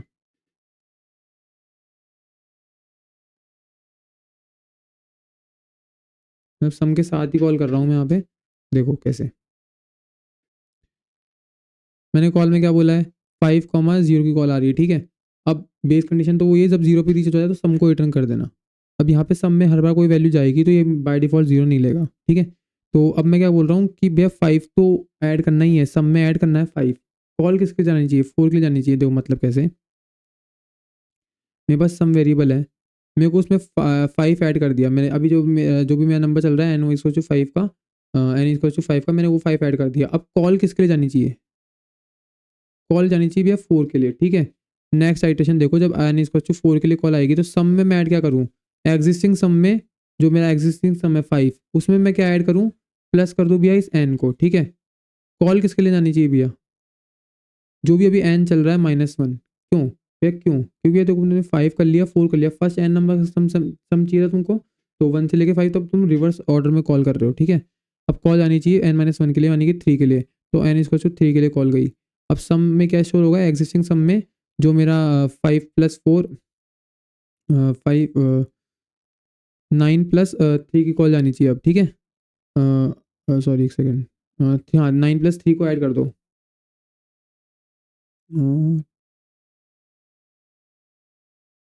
हाँ ठीक है, सही चल रहे हैं, ठीक है। तो अब मेरे को सम में क्या करना है? इस n को ऐड करना है। और कॉल किसकी जानी चाहिए? n-1 की, यानी कि 2 की कॉल जानी चाहिए। तो जब n इक्वल टू 2 की कॉल गई तो सम में क्या करना है? एग्जिस्टिंग सम में जो कि मेरा 9 + 3 12 था, उसमें इस 2 को ऐड कर दो, ठीक है। तो कॉल किसकी जानी चाहिए? n-1 के लिए, ठीक है। तो कॉल किसके लिए गई? 1 के लिए। जब कॉल 1 के लिए गई तो सम में क्या करना है? एग्जिस्टिंग सम जो कि मेरा 14 है, अब उसमें क्या करना है? इस 1 को ऐड करना है। अब कॉल किसके लिए जानी चाहिए? n-1 के लिए। तो कॉल किसके लिए गई? इसको मैं ऊपर कर देता हूँ। कॉल किसके लिए गई? n इक्वल टू 0 के लिए। जब n इक्वल टू 0 के लिए कॉल गई तो सम में क्या है? सम में अब यहाँ पे पहले बेस केस मिनट हो जाएगा ना। जब n इक्वल टू 0 के लिए कॉल गई तो सम को रिटर्न कर दो। अभी सम में क्या है? 15 है, क्योंकि सम में क्या है? देखो यहाँ पे 14 + 1 15 हुआ होगा, तो इसी सम को रिटर्न कर दो, ठीक है। ये इस 15 को रिटर्न कर देगा इसको। अब देखो ये कुछ कर रहा था क्या बाद में? नहीं, ये जो भी वैल्यू लेके आएगा इस गेट सम, इसको रिटर्न कर देगा। कुछ प्लस प्लस नहीं कर रहा है, गेट सम में फंक्शन जो भी वैल्यू लेके आएगा रिटर्न कर देगा। तो ये फंक्शन क्या लाके दिया इसको? 15। ये 15 इसको रिटर्न कर देगा, ये 15 इसको रिटर्न कर देगा, ये 15 इसको रिटर्न कर देगा, ये 15 इसको रिटर्न कर देगा, और ये 15 इसको रिटर्न कर देगा, इस वाली लाइन को, ठीक है। और ये वाला 15 इधर रिटर्न हो जाएगा, ठीक है। और ये 15 यहाँ पे प्रिंट हो जाएगा। तो ऐसे करके इनकी कॉल्स काम कर रही है, ठीक है। तो तुमको समझ में आया होगा। और अब इसको अपन देखते हैं कि कॉल अपन इसका अपन वो बनाते हैं, क्या बोलते हैं, स्टैक बनाते हैं। पहले तो इसका स्टैक अलग बनेगा, इसलिए मेन फंक्शन 5,0 की कॉल, सब में 0 है, ठीक है। 5,0 की कॉल, 5,0 की कॉल, फिर 4,5 की कॉल, फिर 3,9 की कॉल, फिर 2,12 की कॉल, फिर 1,14 की कॉल, फिर 0,15 की कॉल। अब मैं तुमको समझाता हूँ कैसे। देखो जब 5,0 था तो इधर क्या हुआ? n-1 यानी कि 4, सम में वो नंबर ऐड हो गया जो एग्जिस्टिंग नंबर था 5, तो मतलब 4,5 की कॉल गई। देखो 5 और सम में क्या ऐड हो चुका है? 5 ऐड हो चुका है। जब n इक्वल टू 4 के लिए कॉल गएगी, जब n इक्वल टू 4 के लिए कॉल जाएगी तो सॉरी सॉरी सॉरी सॉरी जब n इक्वल टू 5 के लिए कॉल जाएगी तो सम में 5 ऐड हो चुका है, कॉल गई है 4 के लिए, ठीक है। तो 5 ऐड हो चुका है सम में और कॉल गई है 4 के लिए, ठीक है। ठीक है, जब कॉल 4 के लिए गई है तो सम में एग्जिस्टिंग नंबर 5 + 4 9 हो चुका है, और कॉल गई है n-1 यानी कि 3 के लिए। तो कॉल गई 3 के लिए और सम में एग्जिस्टिंग नंबर में 9 स्टोर हो चुका है, ठीक है। फिर उसके बाद कॉल गई 3,9 के लिए, फिर उसके बाद सम में है ना एग्जिस्टिंग नंबर 9 + 3 हो चुका है और कॉल गई है n-1 के लिए। तो सम में एग्जिस्टिंग नंबर 3 ऐड हो चुका है, 9 + 3 12 हो चुका है और कॉल गई है n-1 के लिए, ठीक है। फिर सम में एग्जिस्टिंग नंबर, ये सम में मेरा एग्जिस्टिंग नंबर मेरा आई है, n है, जो भी है, तो 12 + 2 हो चुका है, एग्जिस्टिंग नंबर ऐड हो चुका है सम में और कॉल गई है n-1 के लिए, तो 1 के लिए, ठीक है। 14 + 15 सम में ऐड हो चुका है, कॉल गई है n-1 यानी कि 0 के लिए, और 0 पे क्या हो चुका है? बेस कंडीशन मैट हो चुकी है, तो सम रिटर्न हो चुका है, और ये सम रिटर्न होके और ये लास्ट में यहाँ आ रहा है, ठीक है। ऐसे करके ये वाली कॉल्स काम कर रही है। तुमको दिखा नहीं था क्या जब मैं डायग्राम बना रहा था? तो ये अब दिख गया, ठीक है। 5,0 के लिए इनिशियल कॉल, फिर ये दोनों इस चलो मैं यहाँ पे समझा देता हूँ। n इक्वल टू ये और सम इक्वल टू ये, ठीक है। तो एग्जिस्टिंग सम ऐड हुआ इसमें, तो ये इधर चला गया और n-1 के लिए कॉल चली गई। फिर 5 + 4 9 हुआ, तो 9 सब में ऐड हो चुका और एक्सिस n-1 के लिए कॉल चली गई 4 - 1 3 के लिए। फिर n-1 के लिए कॉल गई और एक्सिस सम ऐड हो गया। फिर n-1 के लिए कॉल गई और सम ऐड होके चला गया। फिर n-1 के लिए कॉल गई और सम ऐड होके 15 चला गया। फिर जब ये रिटर्न कर रहे हैं तो ये इस 15 इसको रिटर्न कर रहा है, 15 इसको रिटर्न कर रहा है, 15 इसको, 15 इसको, 15 इसको, ये मेन फंक्शन को, और ये एक-एक करके खाली हुए जा रहे हैं इधर से। कॉल्स हटती जा रही है, ठीक है? यहाँ पे कॉल ऐसे काम कर रही है। अब इसका रिकर्सिव ट्री बनाते हैं। 5, 0 की कॉल। अब यहाँ पे तुमको देखना है कि ये वेट कर रहे थे। यहाँ पे तो वेट कर रहे थे, यहाँ पे कुछ वेट नहीं करना पड़ेगा। देखो, यहाँ पे तो ये क्या कर रहा था, जब 5, 0 की कॉल गई तो 5 वेट कर रहा था अगली कॉल के आंसर के लिए। जब 4 की कॉल गई तो 4 वेट कर रहा था 3 के आंसर के लिए। जब 3 कॉल कर रहा था तो 2 के आंसर के लिए वेट कर रहा था, 2 गया तो 1 के आंसर के लिए वेट, और 1 0 के आंसर के लिए वेट कर रहा था, ठीक है? अब इधर देखो क्या हो रहा है। 5, 0 के लिए जैसे ही कॉल गई है, उसके आगे, ठीक है? तो अब ये क्या हुआ है, एग्जिस्टिंग सम में है ना ऐड हो चुका है, यहाँ पे कोई वेटिंग नहीं चल रही। 4, 5 के लिए कॉल गई है सीधा। यहाँ पे 5 + 4 होके 9 हो चुके हैं ये, और n-1 के लिए यानी कि 4 - 1 3 के लिए कॉल गई है। यहाँ पे 2, 12 के लिए कॉल गई है। यहाँ पे दिख रहा है ये, 1, 14 के लिए कॉल गई है। यहाँ पे 0, 15 के लिए कॉल गई है, और जब 0, 15 के लिए कॉल गई है तो ये बेस कंडीशन था मेरा, तो यहाँ से सम रिटर्न हो चुका है। ये सम इसके लिए इसके पास चला गया, ये सम इसके पास रिटर्न हो गया, ये सम इसके पास रिटर्न हो गया, ये सम इसके पास रिटर्न हो गया, ये सम इसके पास रिटर्न हो गया, इसने मेन फंक्शन को रिटर्न कर दिया, ठीक है? ऐसे करके कॉल जा रही है, ठीक है? तो तुमको ये वाली कॉल भी समझ में आ गई होगी यार, इसका रिकर्सिव ट्री कैसे बन रहा है। तो अब अपन शायद एक और एग्जाम्पल है लिस्ट में, तो वो देखते हैं और इसको पहले रन करके देखते हैं, ठीक है? तो ये सम ला के दे रहा है मुझे पैरामीटराइज वे से, और इसको भी चला लेते हैं।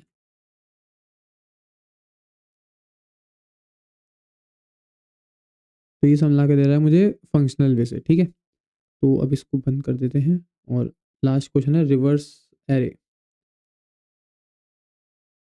ठीक है? रिवर्स एरे मेरा क्वेश्चन है। तो अभी मेरे को रिकर्जन से करना है, रिवर्स फंक्शन से नहीं करना है, ठीक है? मेरे पास एरे वेक्टर बना रखा है मैंने 1 से लेके 5 तक का वैल्यूज़ का।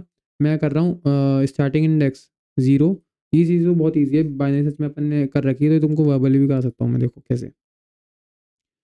0 के लिए कॉल जा रही है, मतलब बेसिकली मैंने क्या लिया, एक इंडेक्स लेफ्ट को ले लिया 0 पे, और एक इंडेक्स राइट को मैंने ले लिया लास्ट इंडेक्स पे, n-1 इंडेक्स पे। ये मेरा 0, 1, 0 क्या है फर्स्ट इंडेक्स, और 4 क्या है मेरा लास्ट इंडेक्स, ठीक है? तो मैं बोल रहा हूँ रिवर्स कर दे इस एरे को, 0, 4 के बीच में जो भी इंडेक्स है इसको रिवर्स कर दे। देखो कैसे करेगा। ये मेरा वेक्टर पास हो रहा है, यहाँ पे 0 आ रहा है और यहाँ पे 4 आ रहा है, ठीक है? अब जब तक ये ओवरलैप ना कर जाए, ठीक है? अब इसका मतलब देखो क्या है इसका, देखो ये एरे है मेरा, ये एरे है मेरा, मेरा एल कहाँ है फर्स्ट इंडेक्स 0 इंडेक्स पे, और मेरा आर कहाँ है यहाँ पे। अब भाई पहले क्या कर रहा हूँ मैं, इन दोनों को स्वैप कर दो। फिर जब मेरा ये यहाँ पे और ये यहाँ पे हो तो इन दोनों को स्वैप कर दो। अब भाई जब वो ऑड एरे के साइज के केस में क्या होगा, या तो एक जगह पे होंगे, और इवन के में क्या होगा, स्वैप कर जाएंगे। आर यहाँ आ जाएगा और एल कहाँ आ जाएगा यहाँ पे, ठीक है? तो ये दोनों अपनी पोजीशन स्वैप कर देंगे। अभी वाली चीज़ मैं तुमको एक डिटेल में क्यों नहीं बताता, क्योंकि ये मैंने बाइनरी सर्च और सॉर्टिंग में अच्छे से करा रखी है, ठीक है? तो जब स्वैप हो जाए तो अपने को कंडीशन रुकना है, रोकने वाली कंडीशन है, तो उसके बाद अपने को रिटर्न कर देना है और स्वैप कराते जाओ, ठीक है? अब कॉल्स देखो कैसे जाएगी भाई, अगर इसको इससे स्वैप कर दिया, एल को आर से स्वैप कर दिया, अब एल +1 के लिए कॉल जाएगी और आर -1 के लिए कॉल जाएगी। वही स्टार्ट +1 और एंड -1 अपन करते थे बाइनरी सर्च में, ठीक है? तो स्टार्ट +1 और एंड -1 के लिए कॉल जाएगी, ठीक है? और जब या तो स्वैप कर जाए, या तो ओवरलैप कर जाए एक दूसरे को, या फिर इक्वल हो, क्योंकि दोनों कंडीशन क्यों लिखनी पड़ी। ओवरलैप किस केस में करेंगे, जब एरे की साइज इवन हो, और एक इंडेक्स पे कब होंगे, जब एरे की साइज ऑड हो, ठीक है? तो वहाँ पे रुक जाना, वो एक सेम पॉइंट पे खड़े हैं, उसके बाद स्वैप करने की कोई जरूरत है नहीं, तो वहाँ पे रुक जाएंगे। तो वो मेरी बेस कंडीशन हो गई, और मैं स्वैप कर दूंगा अगर बेस कंडीशन मैट नहीं कर रही एल और आर को, और जब स्वैप कर दिया तो दोनों एल को आगे बढ़ा दूंगा और आर को पीछे ले आऊँगा, जिससे अब जैसे ये वाले नंबर्स, मेरा हाथ दिख रहा है क्या? चलो ठीक है ना? तो जब एल और आर स्वैप कर दूंगा मैं, तो पहले ले आऊँगा उनको, ठीक है? मेरी चीज़ तुमको समझ में आ गई। तो ऐसे करके मैं इसको रिकर्सिव वे में करा सकता हूँ, ठीक है? अब यहाँ पे मैंने तुमको क्या दूसरा मैंने क्यों लिख रखा है कि 2 पैरामीटर तो मैं पास कर रहा हूँ, क्या 1 पैरामीटर से हो जाएगा क्या? देखो कैसे।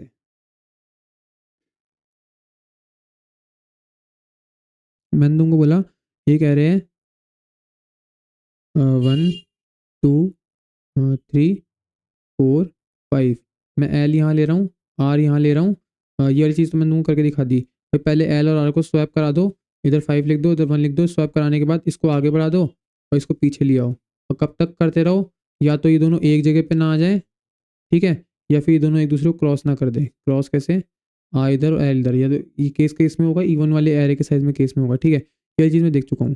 लेकिन मैं बोल रहा हूँ भैया, दो एरे ले रहे हो, दो वेरिएबल ले रहे हो, क्या एक इंडेक्स से कर सकते हो क्या? मैं बोला कर सकते हैं ना, क्यों नहीं कर सकते। मैं क्या पता है, एन है 5, एरे की साइज 5 है, और आई क्या है, आई मैं ले रहा हूँ 0 पे। मुझे केवल इस वेरिएबल से करना है, एन तो हो गई एरे की साइज, और आई क्या है 0, एक ही इंडेक्स से करना है। मतलब मैं कर सकता हूँ, दो कैसे, आई 0। अब जब आई 0 है तो मुझे किस वैल्यू के साथ स्वैप करना है, एन माइनस 1 के साथ, ठीक है। ये चीज़ समझ में आ गई, मुझे स्वैप करना है। अब देखो कैसे आगे करूँगा।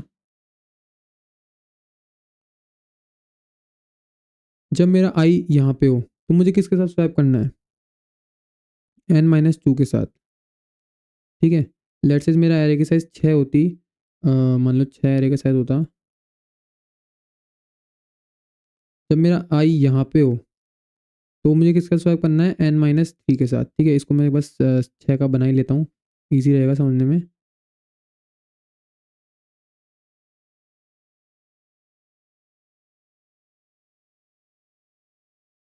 जब मेरा आई यहाँ पे है तो n-2 के साथ करना है, और जब मेरा आई यहाँ पे है तो ये n-1 के साथ करना है, ठीक है। ये चीज़ तुमको समझ में आ गई अब। भाई जब मेरा आई 0 पे हो तो n-1 के साथ स्वैप करना है, जब मेरा आई 1 पे हो तो n-2 के साथ स्वैप करना है, जब मेरा आई 3 पे हो तो आई आई मेरा 2 पे हो तो n-3 के साथ मुझे स्वैप करना है, ठीक है। अब तुम बोलोगे भैया ये वाले तुम अचीव कैसे करोगे इस वाले लॉजिक को, क्योंकि जनरलाइज इक्वेशन लिखनी पड़ेगी, जनरलाइज अपने को तो बनाना पड़ेगा। तो मैंने तुमको बोला देखो, जब मेरा आई का जो 0 है तो अगर मैं इसको लिखूँ n-1 माइनस आई, तो कोई बुराई है, मतलब कोई बुराई नहीं है, 0 से माइनस करो, ये इंडेक्स से बात होगी, ठीक है। अब इस लॉजिक को लगाओ इधर। जब मेरा आई इक्वल टू 2 पे है तो इसको तुम लिखो n-1 माइनस आई, तो ये कौन सा इंडेक्स बनेगा, ये आई कौन सा इंडेक्स है, 1 वाला, 0 1, ठीक है। तो n-1 मतलब 5-1 4, 4-1 3, तो 2 0 1 2, और ये 3 और ये 4 और ये 5, अच्छा 5 नहीं ना, एरे की साइज मैंने बढ़ा दी, 6 हो गई ना, एक सेकंड रुको। एरे की साइज मैं यहाँ पे 5 ले रहा था, पर 6 हो गई, मैंने एक नंबर बढ़ा दिया, ठीक है। तो एरे की साइज अभी 6 है, तो n-1 करोगे तो क्या होगा 5, और 5-1 करोगे, 5 माइनस सॉरी 1 करोगे, हाँ, क्योंकि आई की वैल्यू भी क्या है 1, आई की वैल्यू 1 है, तो इधर क्या आएगा 4। तो 0 1 2 3 4, ये वाला इंडेक्स आ गया। इधर देखते हैं, जब ये 0 1 2 3 4 5 था, एरे की साइज क्या थी, एन माइनस आई माइनस मैंने बोला 1, n-i-1, ठीक है। तो ये कैसा आएगा इधर, अपना 6 माइनस 2, आई की वैल्यू 2 -1, तो क्या होगा 6-3, जो कि होगा 3, और ये 3 इंडेक्स ही है, ठीक है। इधर अपना 6-1 माइनस आई की वैल्यू क्या है 1, तो ये अपना 4 इंडेक्स आएगा। तो इधर कैसे देख लेते हैं, आई की वैल्यू 0 1 2 3 4 5, तो n माइनस मतलब 6-1 यानी कि 5, 5 माइनस आई, आई की वैल्यू क्या है 0, तो ये भी आएगा 5। तो मैंने देखा कि मैं इसको कर सकता हूँ, एक जनरल इक्वेशन बन गई भाई। अगर मेरा पहला पॉइंटर आई है, दूसरा पॉइंटर क्या होगा, n-i-1, n-1 माइनस आई कुछ भी बोल लो, i-1 बोल लो, ठीक है। तो मैं दो पॉइंटर आई से बना दिए, मुझे अलग से कोई एक थर्ड वेरिएबल कैरी करने की जरूरत नहीं है। तो मैंने यहाँ पे फंक्शन ओवरलोडिंग का इस्तेमाल करते हुए, सेम ही फंक्शन नेम से पैरामीटर चेंज करते हुए, एक ही पैरामीटर भेजा इस बार 0। तो देखो कैसे काम हो रहा है, ठीक है। एक सेकेंड, अब इधर बेस कंडीशन क्या होगी, तुमने यार इधर तो बोल दिया भैया कि जब आई और आर थे, जब एल और आर थे, तो जब तक ये खुद को ओवरलैप ना करें, या तो एक पोजीशन पे ना आ जाए, या फिर आर और आई एल अलग अलग पोजीशन पे ना आ जाए, तब तक है ना इसको चलाते रहो, ठीक है। अब इधर क्या बेस कंडीशन रखोगे, इधर क्या बेस कंडीशन रखोगे, तो अब तुम खुद बोलो, तुमको एक एन नंबर्स को स्वैप करना है, ठीक है, 1 n/2 और n। तुमको क्या करना है, इन आधे नंबर्स को इन आधे नंबर से स्वैप करना है, यही करना है, इसके अलावा तो कुछ करना नहीं है।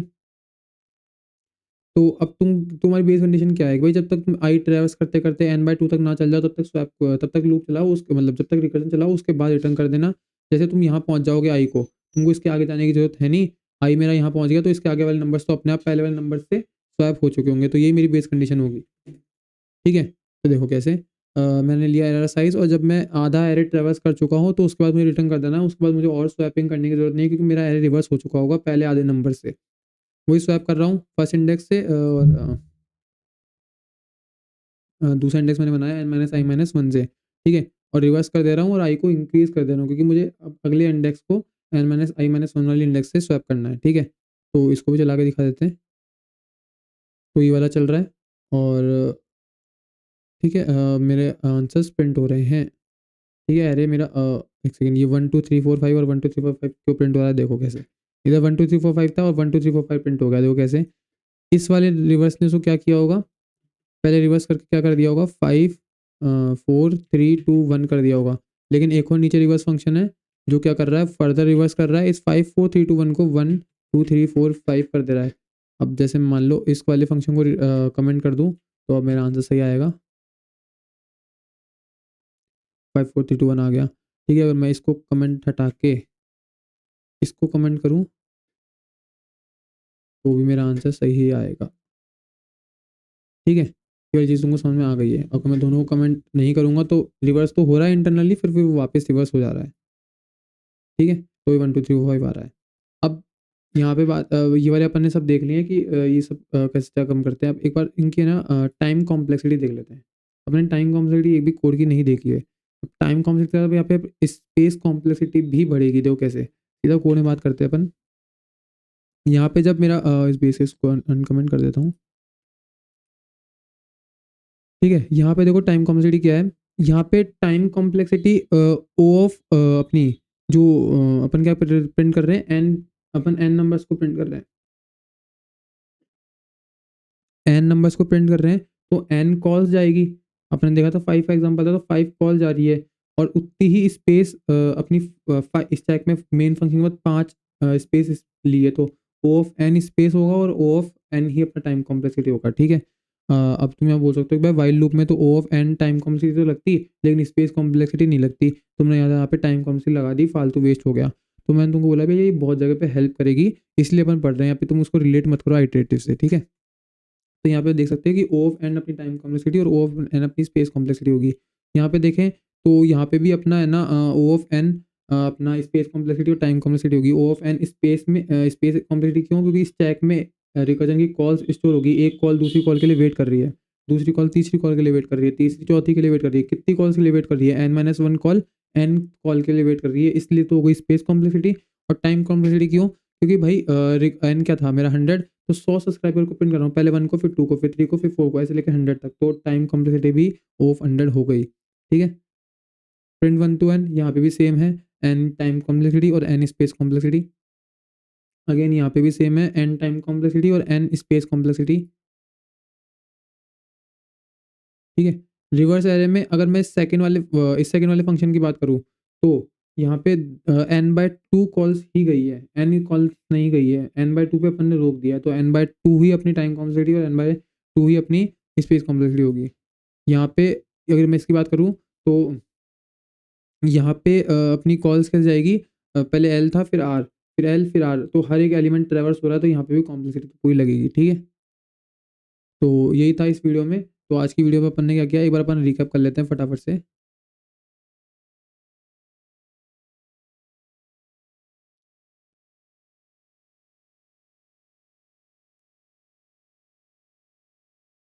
ठीक है? तो रिकर्जन क्या होता है, फंक्शन कॉलिंग इटसेल्फ। फंक्शन एक ही फंक्शन खुद को कॉल करे। अपन ने क्यों देखा कि भाई यार अगर मल्टीपल कॉल्स मेन फंक्शन जा रही है तो उसको ऑप्टिमाइज़ करा अपन ने, जो फंक्शंस थे उन्हीं के अंदर अपन ने कॉल्स दी थी, उसको भी फर्दर ऑप्टिमाइज़ किया। एक ही फंक्शन अलग पैरामीटर के साथ खुद को ही कॉल करेगा तो भी काम चल रहा है, तो मैं एक्स्ट्रा लाइन्स ऑफ कोड क्यों लिखूँ? तो फंक्शन कॉलिंग इटसेल्फ, इसका आंसर मिल गया। Breaking a complex problem in similar sub problems, अपन ने देखा था कि अपने को एग्जाम्पल कौन सा था, वो सम प्रिंट कराना था शायद, तो वहाँ पे अपन ने फंक्शनल वे में देखा था n प्लस अपन नेक्स्ट वैल्यू का सम ऐड कर रहे थे, अभी आएगा तो मैं बताऊंगा, ठीक है? तो फ्लो में अपन ने देखा भाई पहले रिकर्जन क्या होता है, कैसे डिज़ाइन करते हैं, स्टैक ओवरफ्लो की प्रॉब्लम अक्कर होती है अगर अपन बेस केस नहीं लिखते, अगर अपन को पता नहीं चलता कि रिकर्सिव केस को रोकना कब है, रिकर्सिंग को रोकना कब है, तो स्टैक ओवरफ्लो होता है, ठीक है। उससे बचने के लिए अपन बेस केस लिखते हैं, और बेस केस अपने को बताता है कि भाई यहाँ तक रोक दो, इसके आगे फर्दर कॉल्स मत बनाना, ठीक है। उसके बाद अपन ने देखा फिर रिकर्सिव ट्री बनाना है, और मैं तुमको बोलूँगा कि कॉपी पेन लो और रिकर्सिव ट्री बनाओ। जितने भी आगे अपन कोड करेंगे उनके भी रिकर्सिव ट्री बनाना, मतलब जितने तुम रिकर्सिव ट्री बनाओगे, यहाँ नहीं, बाइनरी ट्री में, ग्राफ्स में, अपना डीपी में, यहाँ पे तुमको बहुत हेल्प मिलेगी। तुमको पैटर्न पता चल जाएगा कि भाई रिकर्जन काम कैसे करता है। एक माइंड में एक कैप्चर हो जाएगी, कैप्चरिंग पावर हो जाएगी, भाई रिकर्जन की कॉल्स ऐसे जाती है, तो वहाँ पे दिक्कत नहीं आएगी, ठीक है। तो ये बेस है, ठीक है। तो अपन ने देखा कि भाई मेन फंक्शन में 3 कॉल दे रहा था और सब में आई को प्रिंट करा रहा था, ठीक है। फिर मैंने इसको ऑप्टिमाइज़ किया, एक कॉल में मेन फंक्शन से एक कॉल दे रहा था, मैंने इधर इधर ही मैंने कॉल्स को एडजस्ट कर दिया था, ठीक है।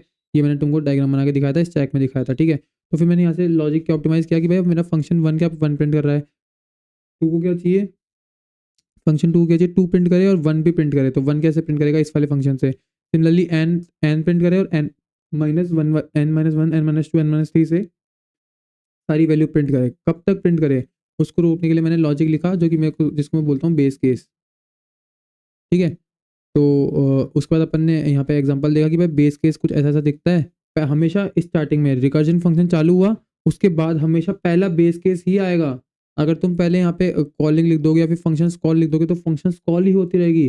पहले अपने को देखना है कि भैया अच्छा कॉल आ गई, रुकना है क्या, रुकना है क्या, पहले अपने को सबसे पहले लिखना ही बेस केस है। ये ही फ्लो रहेगा, पहले बेस केस, अब ये ऊपर नीचे हो सकती है, पहले कॉल देना है या फिर प्रोसेस करना है, लेकिन बेस केस सबसे पहले आएगा, ठीक है। उसके बाद अपन ने रिकर्सिव ट्री बनाया था इसका। उसके बाद अपन ने देखा था कि भाई ये कॉम्प्लेक्स प्रॉब्लम वाला है, ये इसका एग्जांपल आने वाला है, अब ये दिखाता हूँ मैं, ठीक है। तो उसके बाद अपन ने एक नॉर्मल एग्जांपल देखा, जो कि नॉर्मल नहीं है, लाइक एंड सब्सक्राइब करना है तुमको, ठीक है। तो उसके बाद अपन ने इसको देखा कि कॉल्स कैसे जा रही है और इसका रिकर्सिव ट्री बनाया, ठीक है। उसके बाद अपन ने देखा था कि भैया अपने को कोई असेंडिंग ऑर्डर में और डिसेंडिंग ऑर्डर में नंबर प्रिंट करना है, तो वो कैसे हो सकते हैं।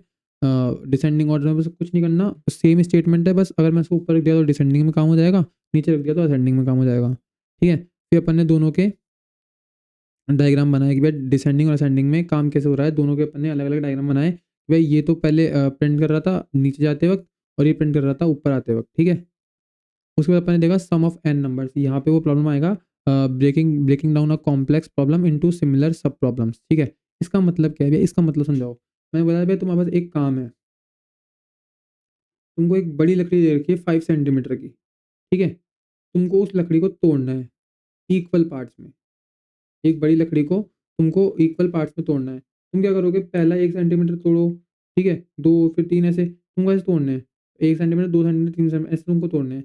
तो तुम उसको कहीं पे भी अनइवन कट्स मारने से अच्छा है तुम उसको ब्रेक कर लो।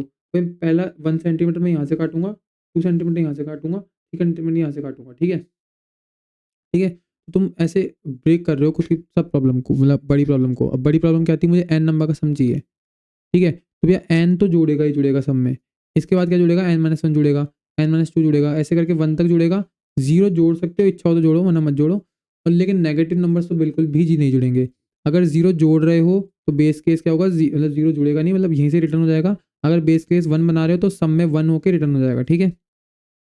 रिकर्सिव रिलेशन क्या होगा, या उस नंबर को जोड़ के n-1 की कॉल, n नंबर को जोड़ के n-1 की कॉल, ठीक है? तो वही मैंने यहाँ पे किया, फंक्शनल वे है ये करने का, ये चीज़ को करने का फंक्शनल वे है, ठीक है? पैरामीटराइज़ भी अपन ने देखा कि भैया इसका अपन ने ड्राइव करके देखा पूरा, और रिकर्सिव ट्री बनाया कि भैया ये कॉल थी, तो ये 5 प्लस इसकी कॉल के लिए वेट कर रही थी, 4 प्लस की कॉल के लिए, ठीक है? ऐसे करके वैल्यूज़ रिटर्न हुई, और यहाँ पे ऐसे करके 15 रिटर्न हो गया।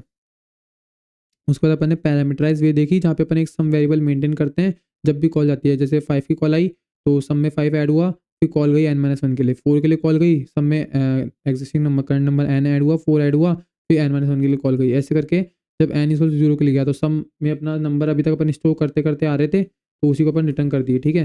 और वो अपने को रिटर्न होके मिल गया। फिर अपन इसका रिकर्सिव ट्री बनाया, ठीक है?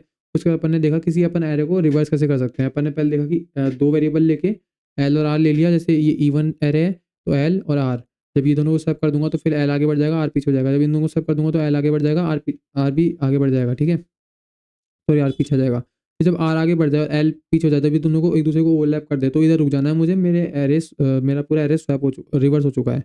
अगर ऑड केस होता तो मान लो ये एरे होता, तो एल ये आर, ये एल ये आर, अगर एल और आर सेम पोजीशन पे आ गया तो मुझे और स्वैप नहीं करना, मेरा और एरे स्वैप हो चुका है। ठीक है, तो ये मेरी बेस कंडीशन थी। ठीक है, तो ये किया अपन ने आज की वीडियो में। तो अब अपनी बेसिक इंट्रोडक्शन की रिकर्जन होता क्या है, क्या क्या चीज़ें होती है, क्या क्या कंपोनेंट्स होते हैं इसके, वो अपन ने देख लिया है। अपन आगे आने वाली वीडियोज़ में थोड़ा एडवांस चलेंगे, फैक्टोरियल वगैरह, फिबोनाची वगैरह, ये सब भी बेसिकली ईजी ही है, ये कोई हार्ड नहीं है, कोई मीडियम भी नहीं है, ये भी बेसिकली ईजी एक दो लाइन के कोड है। मैं इनको समझाऊंगा अच्छे से, उसके बाद एडवांस प्रॉब्लम्स पे अपन मूव करेंगे। तो मिलते हैं नेक्स्ट वीडियो में, तब तक के लिए सीताराम।